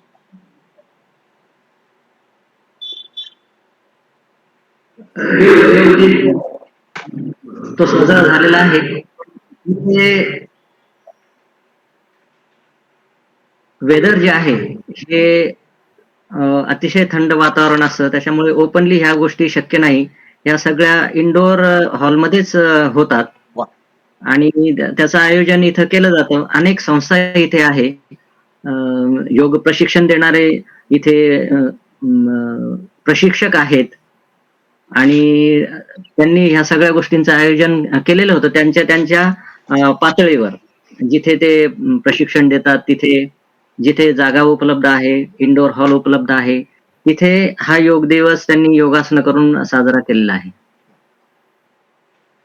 आणि तुमच्याकडे टीव्ही असेल, सोशल मीडिया तुमच्या मोबाईलवर आहे, वृत्तपत्रे तुमच्याकडे येतात. या माध्यमातून तुम्ही योगाचं काय दर्शन पाहिलं योग दिनाच्या निमित्ताने? कुठल्या जाहिराती किंवा तिथलं प्रशासन कशा पद्धतीने योगाला सपोर्ट करतं? तुम्हाला येता जाता लक्षात येत असेल. अनेक साधक भक्त म्हणून आपल्या साईबाबांच्या मंदिरामध्ये येत असतील. तर त्यावेळी तुमची चर्चा होत असेल. तसं योगाचं काय वातावरण आहे लंडनमध्ये? योगासाठी इथं वातावरण चांगलं आहे. इथे जाहिरातीचा योग तर आहेच. इथं टेलिव्हिजनवर जाहिराती दाखवल्या जातात, न्यूजपेपर्समध्ये असतात. त्याच्यानंतर न्यूजपेपरमध्ये पण आपल्याकडे जसे काही पॅम्पलेट्स टाकले जातात तसे न्यूजपेपर्समध्ये पण येतात. Yes. काही योग शिक्षक जे आहेत ते सुद्धा ज्या प्रशिक्षणासाठी आवाहन करतात त्यासाठी सुद्धा ते न्यूजपेपरचा वापर करतात. वा. आणि काही योग शिक्षक जे आहेत ते स्वतः मंदिरामध्ये येऊन विचारणा देखील करतात की आम्हाला इथे योगाचं काही प्रशिक्षण द्यायचं आहे तर शक्य आहे का? तर मागच्या वर्षी आम्ही ते प्रशिक्षण सुद्धा 1-2 आठवड्यासाठी आयोजित केलं होतं आणि त्याला खूप चांगला प्रतिसाद पण मिळाला होता. चॅनल वगैरे जे टीव्हीवर जे आहे, सोशल हे म्हणतो आपण स्थानिक चॅनलवर, तर तसे काही योगाचे ऑनलाईन क्लासेस तुम्ही पाहिलेत का? इंग्लंडमध्ये चालतात किंवा काय असेल? येस, इंग्लंडमध्ये ऑनलाईन बऱ्याचशा गोष्टी तर ऑनलाईन आहेतच. योगा तर नक्कीच आहेत, पण जास्तीत जास्त गोष्टी ह्या ऑनलाईन आहेत. मला तसं ऑनलाईन अटेंड करण्याची संधी नाही मिळाली वेळेच्या अभावामुळे, Yes, sir. पण तशा गोष्टी ऑनलाईन उपलब्ध आहेत. वा. मोठ्या प्रमाणात उपलब्ध आहेत. मग संगीत साधनेच्या माध्यमातून तुम्ही जेव्हा एकाग्रता साधता एखाद्या भजनासाठी, एखाद्या अभंगासाठी, हम्म. तर त्याच्यातून हम्म. तुम्हाला निसर्गोपचाराची अनुभूती मिळते. योग म्हणजे जोडणे. तर आपण आपलं शरीर हम्म. आत्म्याशी जोडतो, ही सुद्धा अनुभूती तुम्हाला तुम्ही गाण्याशी एकरूप होऊन जाता, अभंगाशी एकरूप होऊन जाता. तर बरोबर. असे कोणकोणते भजनं तुम्ही मंदिरामध्ये म्हणता किंवा जेव्हा ते तुम्ही 9 घरांमध्ये जेव्हा नेता तेव्हा कुठली भजनाची हो, ट्यून हो. असेल त्याच्यात तुम्ही तल्लीन होऊन जाता, त्यामध्ये देखील योग आहे. तर येस, अशी येस. कोणती भजनं, एखादं भजन तुम्ही गाऊन दाखवलं तर आम्हाला फार भारी वाटेल. अगदी, अगदी. अं, माझं मी सुरुवातीपासून जे जपलेलं आहे, तर मी भजनं आपल्या तुकाराम महाराजांची, नामदेव महाराजांची, ज्ञानोबा माऊलींची, वा. चांगदेव महाराजांची, मुक्ताबाईंची, मीराबाईंची, कबीरदासांची ही भजनं मी सगळे गातो आणि वा. हेच सगळे भजनं मी तिथे सादर करत असतो. वा. मग निसर्गाशी संबंधित भजन आहे, वृक्षवल्ली आम्हा सोयरी वनचरे, वा. हे तुकाराम महाराजांनी लिहिलेले भजन आहे. हं. त्याच्यानंतर सद्गुरूंच्या संबंधी भजन लिहिलेलं आहे ते वा. संत ज्ञानदेवांनी लिहिलेले आहे. सद्गुरु सारेखा असता पाठी राखा, इतरांचा लेखा कोण करी. वा. वा. ज्यावेळेला तुम्हाला सद्गुरूंचं पाठबळ असेल, सद्गुरूंची तुमच्यावर कृपा असेल, वा. तेव्हा तुम्हाला कशाचीही चिंता करण्याची गरज नाही. वा. कल्पतरू तळवटी जो कोणी बैसला, काय उणे त्याला सांगा जोजी. वा. कल्पतरू वृक्ष माहिती आहे तुम्हाला, ते काल्पनिक वृक्ष असेल, पण त्याची महती अशी आहे की कल्पवृक्षाखाली तुम्ही बसल्यानंतर जी काही तुम्ही इच्छा व्यक्त कराल ती तुमची पूर्ण होईलच. वा. मग असं संतांनी सांगितलेलं आहे. कल्पतरू तळवटी जो कोणी बैसला, काय उणे त्याला सांगा जोजी. आणि सद्गुरूंचं पण तसंच आहे. जर सद्गुरू तुमच्या पाठीशी असेल तर तो कल्पवृक्षच आहे. तुम्ही जी इच्छा व्यक्त कराल ती तुमची पूर्ण होणारच. वा. तर हे सगळं हे संत साहित्य आहे. हा ज्ञानदेव माऊलींचा अभंग आहे. वा. तर हे मी त्याच्यानंतर कबीरदासांचे भजन आहे. हा. ते समाजाला उपदेश देणारे भजन आहेत. वा. वा. खूप चांगलं म्हणजे कधी कधी असं वाटतं की 11व्या 12व्या शतकामध्ये ह्या संतांनी की आत्ताचं जग हे कसं असेल हे त्या काळात लिहून ठेवलेलं आहे. संगत मत करना खोटी, दुनिया उलटी है झोटी. वा. वा. अतिशय म्हणजे आजच्या काळात सुद्धा हे भजन तंतोतंत लागू पडतं. मी तुम्हाला ते थोडंसं ऐकवतो. मी तानपुरा सुरू करतो. मग जरा तुम्हाला असं मला वाटतं की ऐकायला बरं वाटेल असं. आम्हाला छान वाटेल ते. बढिया. येस. याचा डिस्टर्बन्स नाही ना? नाही नाही, एकदम छान आवाज येतोय. अजिबात नाही. जे मी तुम्हाला मी थोडं ऐकणार, पूर्ण भजन नाही ऐकवणार. Yes. थोडं एक झलक जस्ट.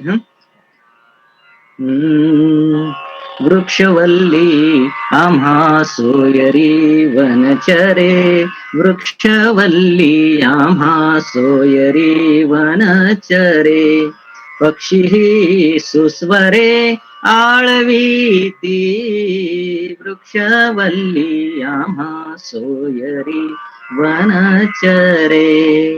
तर हे निसर्गाशी संबंधित भजन आहे. वा. सद्गुरु सारिखा असता पाठी राखा, सद्गुरु सारिखा असता पाठी राखा, इतरांचा लेखा कोण करी, हो इतरांचा लेखा कोण करी, इतरांचा लेखा कोण करी. कल्पतरू तळवटी जो कोणी बैसला, कल्पतरू तळवटी जो कोणी बैसला, काय उणे त्याला सांगा जोजी, सांगा सांगा काय उणे त्याला सांगा जोजी, काय उणे त्याला सांगा जोजी, सांगा सांगा काय उणे त्याला सांगा जोजी, काय उणे त्याला सांगा जोजी. राज्याची कांता काय भीक मागे, मनाची जोगे सिद्धी पावे. असं आहे. राजाची पत्नी तिला काय कशाची कमतरता आहे. वा. वा. अशी ही संतांची कृपा आहे, अशी ही सद्गुरूंची कृपा आहे. तसं मी तुम्हाला बोललो की कबीरदासांचा अभंग 11व्या-12व्या शतकात लिहिलेला हा अभंग आजही किती तंतोतंत खरा आहे बघा. वा. वा.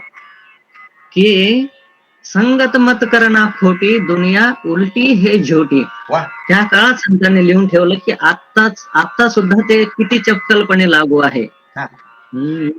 संगत मत करना खोटी, संगत मत करना खोटी, दुनिया उल्टी है झूठी, हो दुनिया उल्टी झूठी, दुनिया उल्टी है झूठी, हो दुनिया उल्टी झूठी, दुनिया उल्टी है झूठी. बघा बरं का, पहिल्या कडव्यामध्ये कबीरदास काय म्हणतात, सगा भाई को बुरा बोले साले को सन्माना. आता हे खरं म्हणजे तुलना आहे बरं का दोघांची, नवरा बायको मध्ये. घरामध्ये पती पत्नी असताना सगा भाई म्हणजे माझा भाऊ, सगा भाई को बुरा बोले साले को सन्माना. साले को, साला मी बायकोचा भाऊ. हा. म्हणजे आता याच्यामध्ये बदल झालेला आहे. आता तसं नाही, काही ठिकाणी कदाचित असेल, पण अशा पद्धतीने वागणूक होती. हा. ते संतांनी त्या काळात लिहून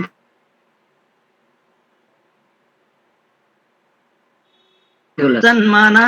आणि आई वडिलांच्या बद्दल तर बोलायलाच नको. अरे माय बाप तो भीक मांगे, माय बाप तो भीक मांगे, ससुरे को जम खाना, दुनिया उल्टी झूठी, वाह. दुनिया उल्टी है झूठी. असं हे पहिल्या कडव्या सांगितलं. नंतर काय म्हणतात बघा, आता तर हे इतकं चपखलपणे लागू आहे, अगदी बँकांसहित. वा वा. जिसका लेवे उसे धमकावे, बात बोले टेढ़ी.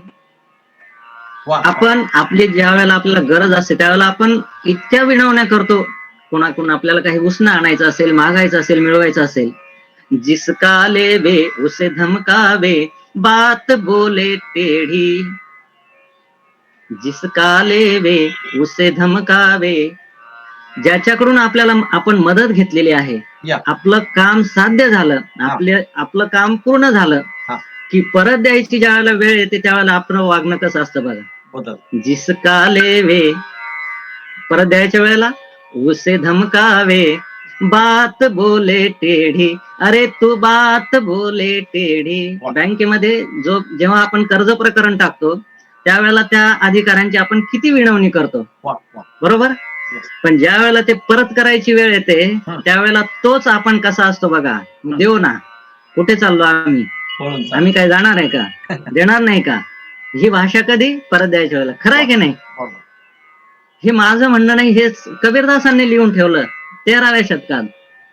जिसका लेवे उसे धमकावे, बात बोले टेढ़ी. अरे तू बात बोले टेढ़ी. साधु संत को कछु नहीं माना, साधु संत को कछु नहीं माना, रखे कान पर पगडी.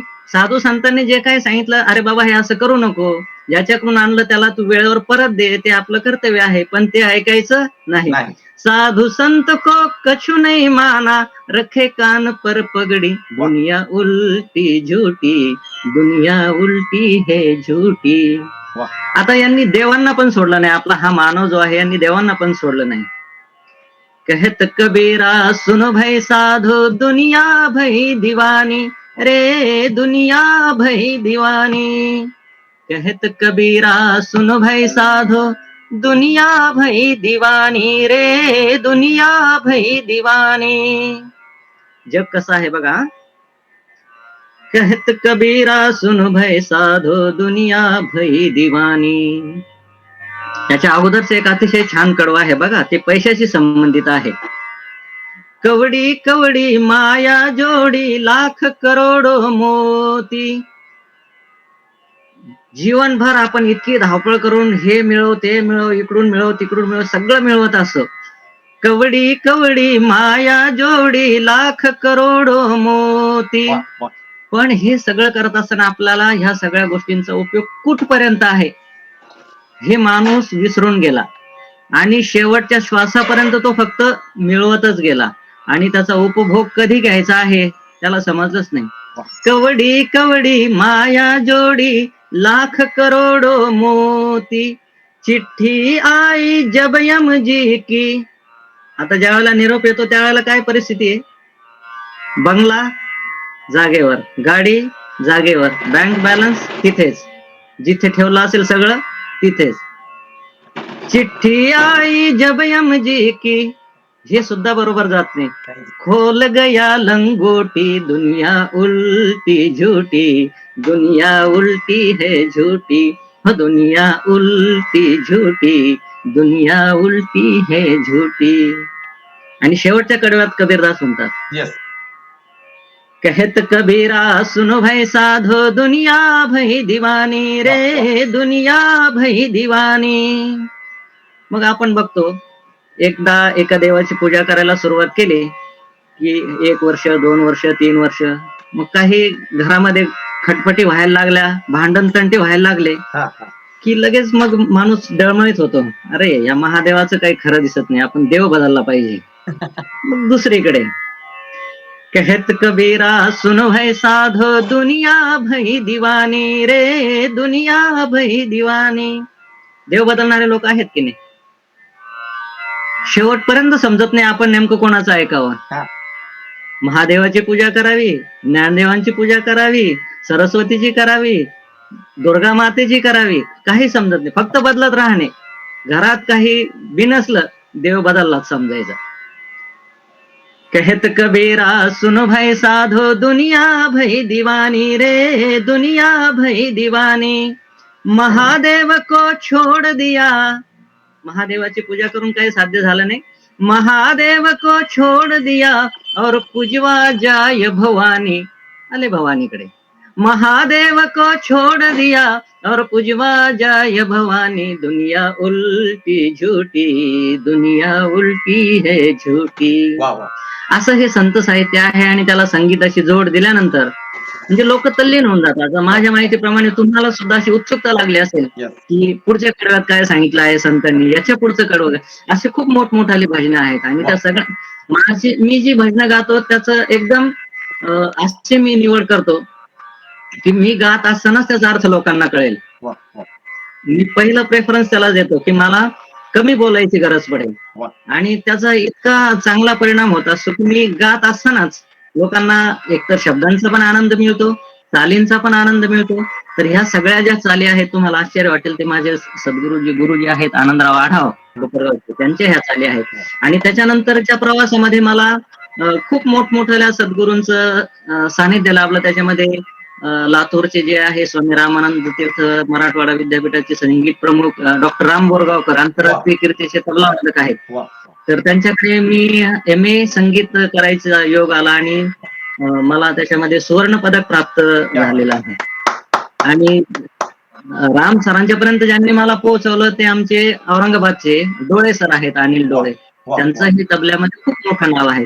तर ही सगळी मंडळी ज्यावेळेला आपण आम्ही एकत्र येतो आणि बाबांच्या दरबारात सेवा देतो, वा. तर तुम्हाला आश्चर्य वाटेल, 3 तास कोणाच्या घरी काय चालू असेल अजिबात एकालाही त्याची आठवण येत नाही. फक्त आनंद आनंद आणि आनंदच. वा. तर एवढी मोठी किमया ह्या संगीतामध्ये आहे. वा. आणि संगीत हे तुमचं शरीर तंदुरुस्त ठेवतं. वा. तुमच्याकडे खूप कला आहे, सगळं आहे, पण तुमचं शरीर जर साथ देत नसेल, वा. तुम्ही जर समजा 2 तासाचा प्रवास करू शकत नसेल, तर तुम्ही ती कला पोहोचू शकत नाही.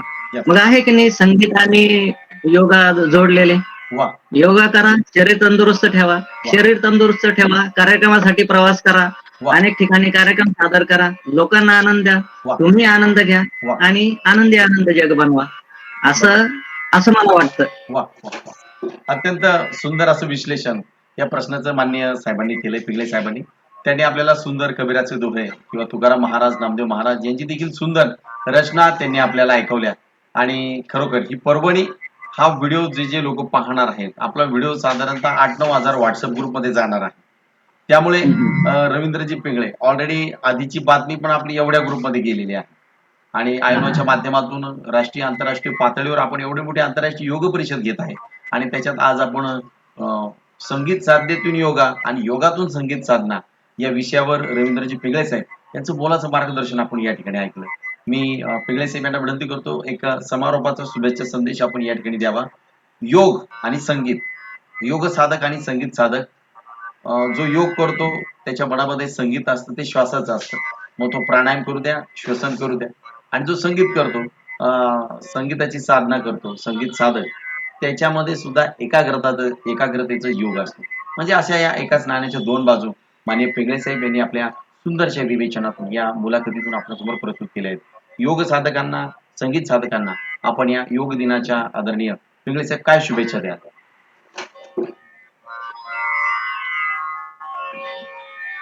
सर्वप्रथम मी तुमच्या सगळ्यांचे आभार मानतो. तुम्ही मला म्हणजे मी हे पूर्वनियोजित काहीच नव्हतं. मला काय बोलायचं आहे, काय सादर करायचं आहे, हे काहीही मी ठरवलेलं नाही. वा म्हणजे मी काय बोलणार आहे अक्षरशः मला ह्या क्षणापर्यंत माहिती नाही. Yes. आणि मला बोलता येईल की नाही हे पण मला अजूनही वाटत नाही काय आहे ते. वा पण ती सगळी सद्गुरूंची कृपा आहे. वा जे काय असेल चांगलं असेल ते सद्गुरूंचं आहे. जे जे चांगलं नसेल ते नक्की माझं असेल असं मी क्या म्हणतो. आणि सद्गुरूंची कृपा तुमच्या सगळ्यांच्यावर अशीच राहो. वा असेच तंदुरुस्त तुम्ही राहो. असेच शेवटपर्यंत योगा करत तंदुरुस्त राहो वा वा अशी सगळ्यांना शुभेच्छा देतो. वा आणि शेवटी एक छोट्याशा भजनाने मी सांगता करतो. वा वा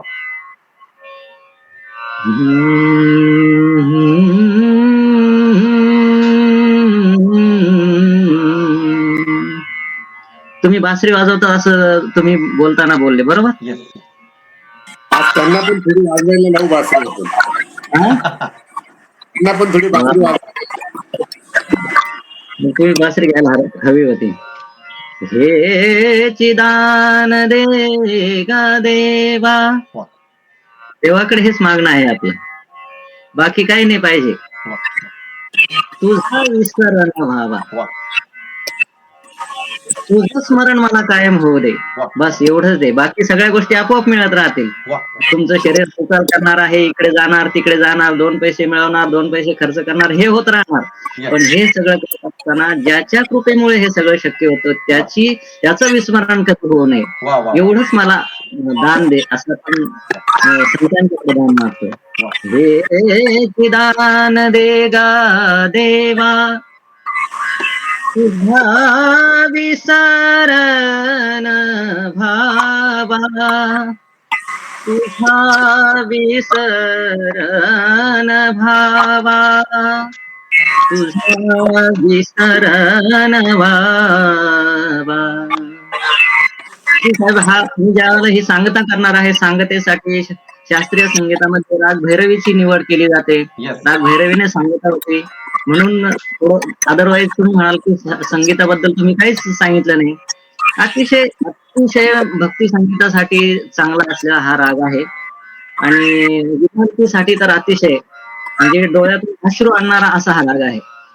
स ग म ध प ध म प ग म ध प प नि सा र सा र नि सा नि ध प प ध नि ध प म ग म प ग म ग रे ग रे सा नि ध सा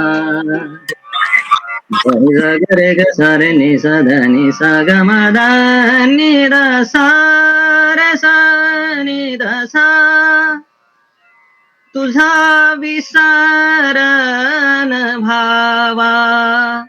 तुझा विसरण भावा. गुण गाईन आवडी आवडी.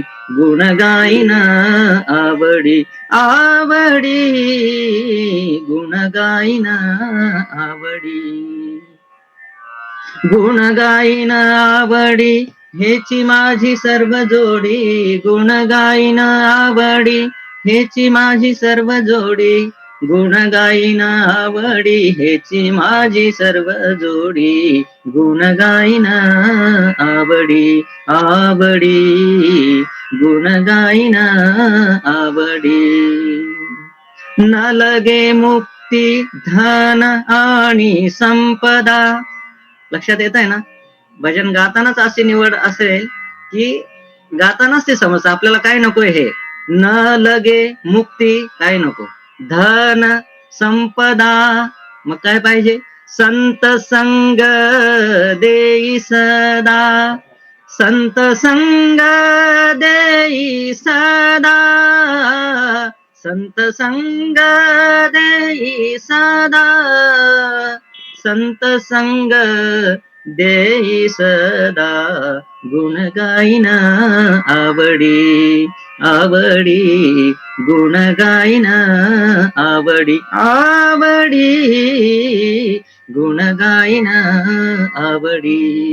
गुण गाईन आवडी हेची माझी सर्व जोडी. गुण गाईन आवडी हेची माझी सर्व जोडी, गुण गाईन आवडी हेची माझी सर्व जोडी, गुण गाईन आवडी आवडी, गुण गाईन आवडी. तुका म्हणे गर्भवासी, तुका म्हणे गर्भवासी, तुका म्हणे गर्भवासी, सुखे घालावे आम्हासी.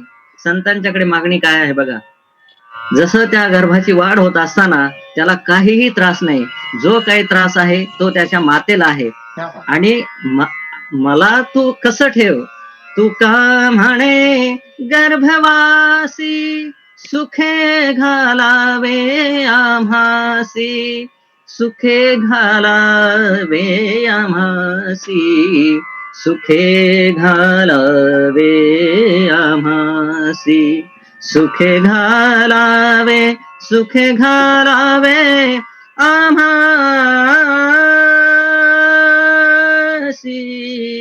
सुखे घालावे आम्हासी. गुण गाईन आवडी आवडी, गुण गाईन आवडी आवडी, गुण गाईन आवडी, गुण गाईन आवडी, गुण गाईन आवडी. श्री सच्चिदानंद सद्गुरु साईनाथ महाराज की जय, सब संतन की जय. वा, बढिया, क्या बात आहे सर. आमची ब्रह्मानंदी टाळी लागली होती आणि तुम्ही खरोखर एक मनाचा कोपरा अजून हळवा करून टाकला. आणि आज आम्ही कृतकृत्य झालोय की रवींद्रजी पिंगळे यांच्या वेगळ्या वाणीतून आज आम्ही एक छान अशा काहीतरी गोष्टी ऐकल्या आणि जीवनाचा अजून जवळ गेलो. जीवनातून योग, योगातून संगीत साधना, संगीत साधनातून योग आणि योगाकडे पुन्हा जीवनाकडे, अशा या 1-1.5 तासाच्या मुलाखतीत आपण छान मार्गदर्शन केलं. आपलं आम्ही मनपूर्वक हार्दिक स्वागत, आभार, अभिनंदन आणि कौतुक व्यक्त करतो. या मुलाखतीबद्दल एकेका मिनिटाच्या, फक्त एकेका मिनिटाच्या शुभेच्छा या ठिकाणी आपण घेऊयात. प्रथमतः मी डॉक्टर यशवंत पाटील यांना विनंती करतो, आपण मनोगत व्यक्त करावं प्लीज. माझ्याबद्दल जे तेव्हा नाही, बोला बोला तुम्ही बोला. चालेल का. आपल्या कायामधला माणूस गोऱ्या लोकांच्या लंडन मध्ये साईबाबांच्या सेवा देऊन फडकवत आहे, त्याचा सार्थ अभिमान वाटला. त्यांनी आता जो उल्लेख केला की त्यांची जी पवित्र भजनं ते गातात आणि आंतरराष्ट्रीय लोक जी आलेली असतात की ज्यांना त्या मराठी भाषेचा गंध नाहीये, तरी पण त्या भक्तांना ती संगीत भाषा भावते. तर संगीत ही युनिव्हर्सल लँग्वेज आहे. जसं आपला मराठीत असतो असं काही मराठी वगैरे काही नसतं, इट्स युनिव्हर्सल लँग्वेज, तसं ते संगीत आहे. रवींद्र सरांनी आपल्याला अजून एक मंत्र दिला, तो मंत्र असा आहे, healthy mind in a healthy body. तो जर कन्सेप्ट असेल, तो जर मंत्र असेल तर ते अतिशय महत्वाचं आहे. ते अतिशय त्यांच्या बिझी शेड्यूल मधून आपला अनमोल वेळ आपल्यासाठी दिला. मी नगर युनिट आणि पूर्ण भारतभरच्या टीमच्या वतीनं त्यांचं धन्यवाद देतो. आणि ज्या पावनभूमीतनं, ज्या ज्ञानेश्वर माऊलींच्या पावनभूमीतनं मी तुमच्याशी संवाद साधतोय, ज्या माणसाने विश्वासाठी पसायदान मागितलं, ते पसायदान मी तुमच्यासाठी मागतोय. जो जे वांछित ते लाहो प्राणी जात. क्या बात. अजून एक मंत्र दिलेला आहे, तुम्ही तो सांगितलेला. तुम्ही एक छोटं वाक्य सांगितलं, किती बहुमूल्य. मी वेगळ्या अँगलने सांगतो तुमचंच वाक्य. तुम्ही जे काय कराल ते आनंदासाठी करतात, ते आनंदासाठी करू नका. जे काय कराल आनंदाने करा, आयुष्य आनंदमय होऊन. क्या बात. येस, पूर्वक धन्यवाद. थँक्यू. पाटील साहेब, तुम्ही बॅटिंग एवढी भारी करताना माणसाला तुम्ही जिंकूनच टाकता. अहो, न्यूझीलंडला जिंकू द्या, इंडियाला जिंकू द्या, श्रीलंकेला जिंकू द्या, सगळीकडे पाटीलच जिंकतात, काही खरं नाही. आज फार भारी बोलताय तुम्ही. शेवटी धोनीचा षटकार. क्या बात. यानंतर आपल्या बरोबर आहेत मान्य प्रेरणा नाबरे मॅडम. मी त्यांना विनंती करतो, मॅडम आपण आपलं मनोगत या ठिकाणी थोडक्यात व्यक्त करा. आजची मुलाखत खूपच सुंदर होती. राजश्री ताईंचा आम्हाला आवाज माहिती होता, पण रवींद्र सरांचा आवाज आज आम्हाला ऐकायला मिळाला. त्यामुळे मी खूप आनंदित झालेलो आहे आणि त्यांचे खूप धन्यवाद आणि अमोल बागुल सरांचाही धन्यवाद, की ज्यांनी हे वेबिनार आयोजित केलं. वा. खरोखरच संगीत हा शरीरावर परिणाम करणारा असल्यामुळे योग आणि संगीत यांना आपण वेगळं ठेवूच शकत नाही. वा. आजची जी ताणतणावाची दुनिया आहे, त्यामध्ये ते ताणतणाव कमी करण्यासाठी आपण ह्या संगीताचा उपयोग करू शकतो. आणि सर जे म्हणाले, की आमच्या इथे फॉरेनर आले, ते 5 मिनिटासाठी येतात आणि 1 तासाने जातात. क्या बात. खरंच या संगीतामध्ये ते तल्लीन होऊन जातात. वा. आणि या संगीताचा जो चांगला परिणाम त्यांच्या शरीरावर आणि मनावर होतो, त्यांचा स्ट्रेस कमी होतो आणि त्यामुळे ते इकडे ओढले जातात. हीच साईबाबांची कृपा आहे आणि ही संगीताची कृपा आहे आपल्यावर. वा. एवढंच मला बोलायचंय. धन्यवाद. Thank you madam, thank you. आपल्याबरोबर श्रीनिवास नाबरी आहेत. मी त्यांना विनंती करतो अवघ्या 1 मिनिटामध्ये त्यांनी आपल्या शुभेच्छा द्याव्या. नमस्कार सगळ्यांना. आज खरंच म्हणजे ब्रह्मानंदी टाळी ज्याला म्हणतो ना आपण, थोडं मोठ्याने त्या शेवटच्या भजनाने धन्यवाद सगळ्यांना. ब्रह्मानंदी टाळी आपण ज्याला म्हणतो ना, ती खरोखर आज शेवटच्या भजनाने मला म्हणजे अनुभवायला मिळाली. आणि बरं. म्हणजे पिंगळे सरांचं मी एक छोट्याशा ह्याच्यात सांगतो की योगिक माणूस जो असतो, म्हणजे मी आजपर्यंत योगा करणारे पाहिले आहेत, पण योगातनं जगणारे लोक जे मी बघतोय, ते बॅटरी पिंगळे रनिंग लो आहे. सरांकडे बघून मला आता कळतंय संपत की आलंय हे म्हणा. किती राहील तेवढं योगामधनं बघा. जगतायत. आणि योगामधनं जगताना ह्यांची जी वाणी, ह्यांचे जे काही विचार, ह्यांची जे काही साधना, ही पूर्ण योगमय आहे. शेवटचं 1 मिनिट आणि राहिलंय. खरोखर म्हणजे यांची साधना जी आपण जे म्हणतो ना, की योगाच्या माध्यमातून जो माणूस पूर्णत्वाला गेला, त्या माणसाच्या सानिध्यात किंवा त्याच्या विचारात आम्हाला थोडीशी आमच्या ज्ञानात भर मिळाली. त्याचा आम्ही फार फार धन्यवाद मानतो. सारखी आणि रेकॉर्डिंग पण आहे. आयनो अहमदनगर टीम तेवढं बटन दाबूचं झालं. मी त्यांचे फारच आभारी आहे. धन्यवाद आदरणीय श्रीनिवास नाबरिया साहेब आणि माननीय श्रीनिवास नाबरिया यांचं मोलाचं मार्गदर्शन आणि सहकार्य आपल्या या संपूर्ण कॉन्फरन्ससाठी लाभलेलं आहे. यानंतर या ठिकाणी उपस्थित असलेल्या माननीय राजश्री पिगळे मॅडम शिक्षिका आहेत, त्या सूत्रसंचालिका आहेत, निवेदिका आहेत आणि उत्कृष्ट निसर्गोपचार तज्ज्ञ आहेत, योग साधक आहेत, योग शिक्षक.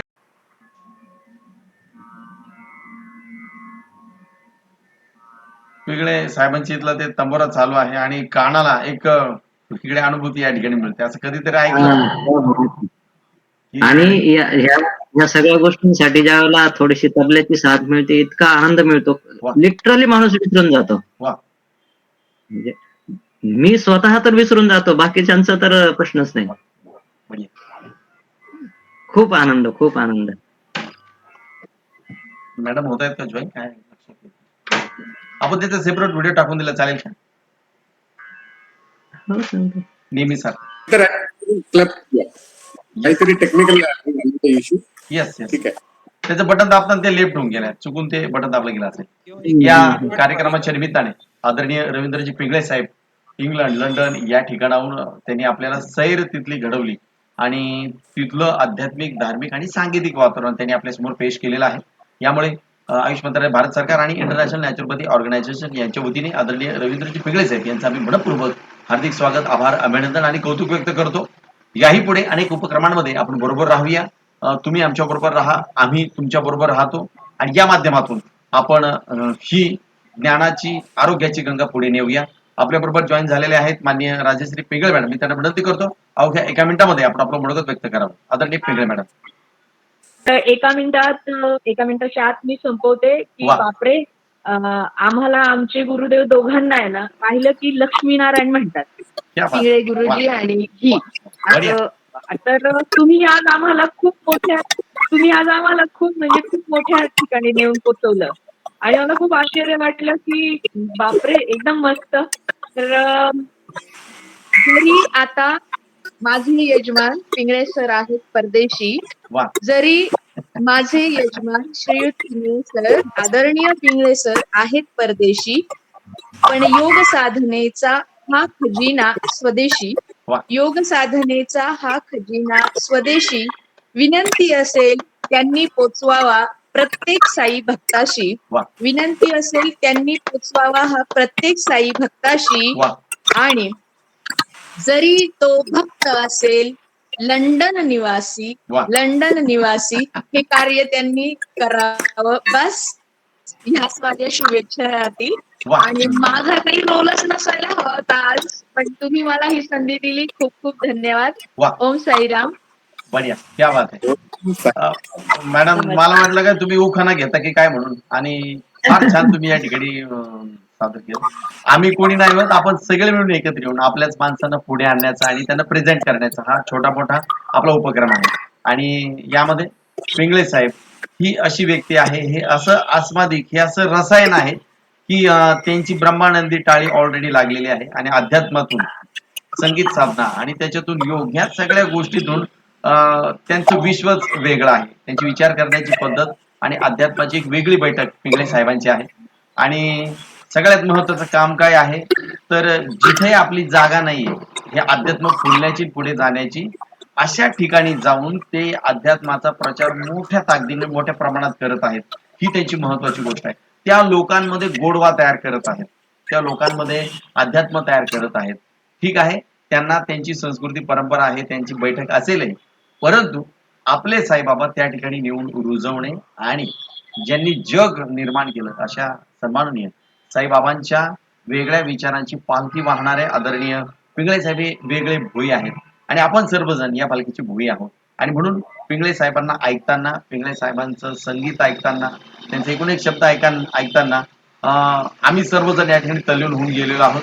आणि ही साईबाबांची कृपा आहे. बोला सच्चिदानंद साईनाथ महाराज की जय. महाराज की जय. सब संतन की जय. धन्यवाद धन्यवाद धन्यवाद. ही बैठक संपूर्ण आहे असं वाटतंय आणि पिंगळे साहेबांना ऐकतच राहावं असं वाटतंय. आणि तरीही आपल्याला वेळेचं भान आहे, तर आपण लेफ्ट होऊया. सगळ्यांना नम्र विनंती, याही पुढे अशा प्रवासात आपण सतत बरोबर राहूया. धन्यवाद, थँक्यू.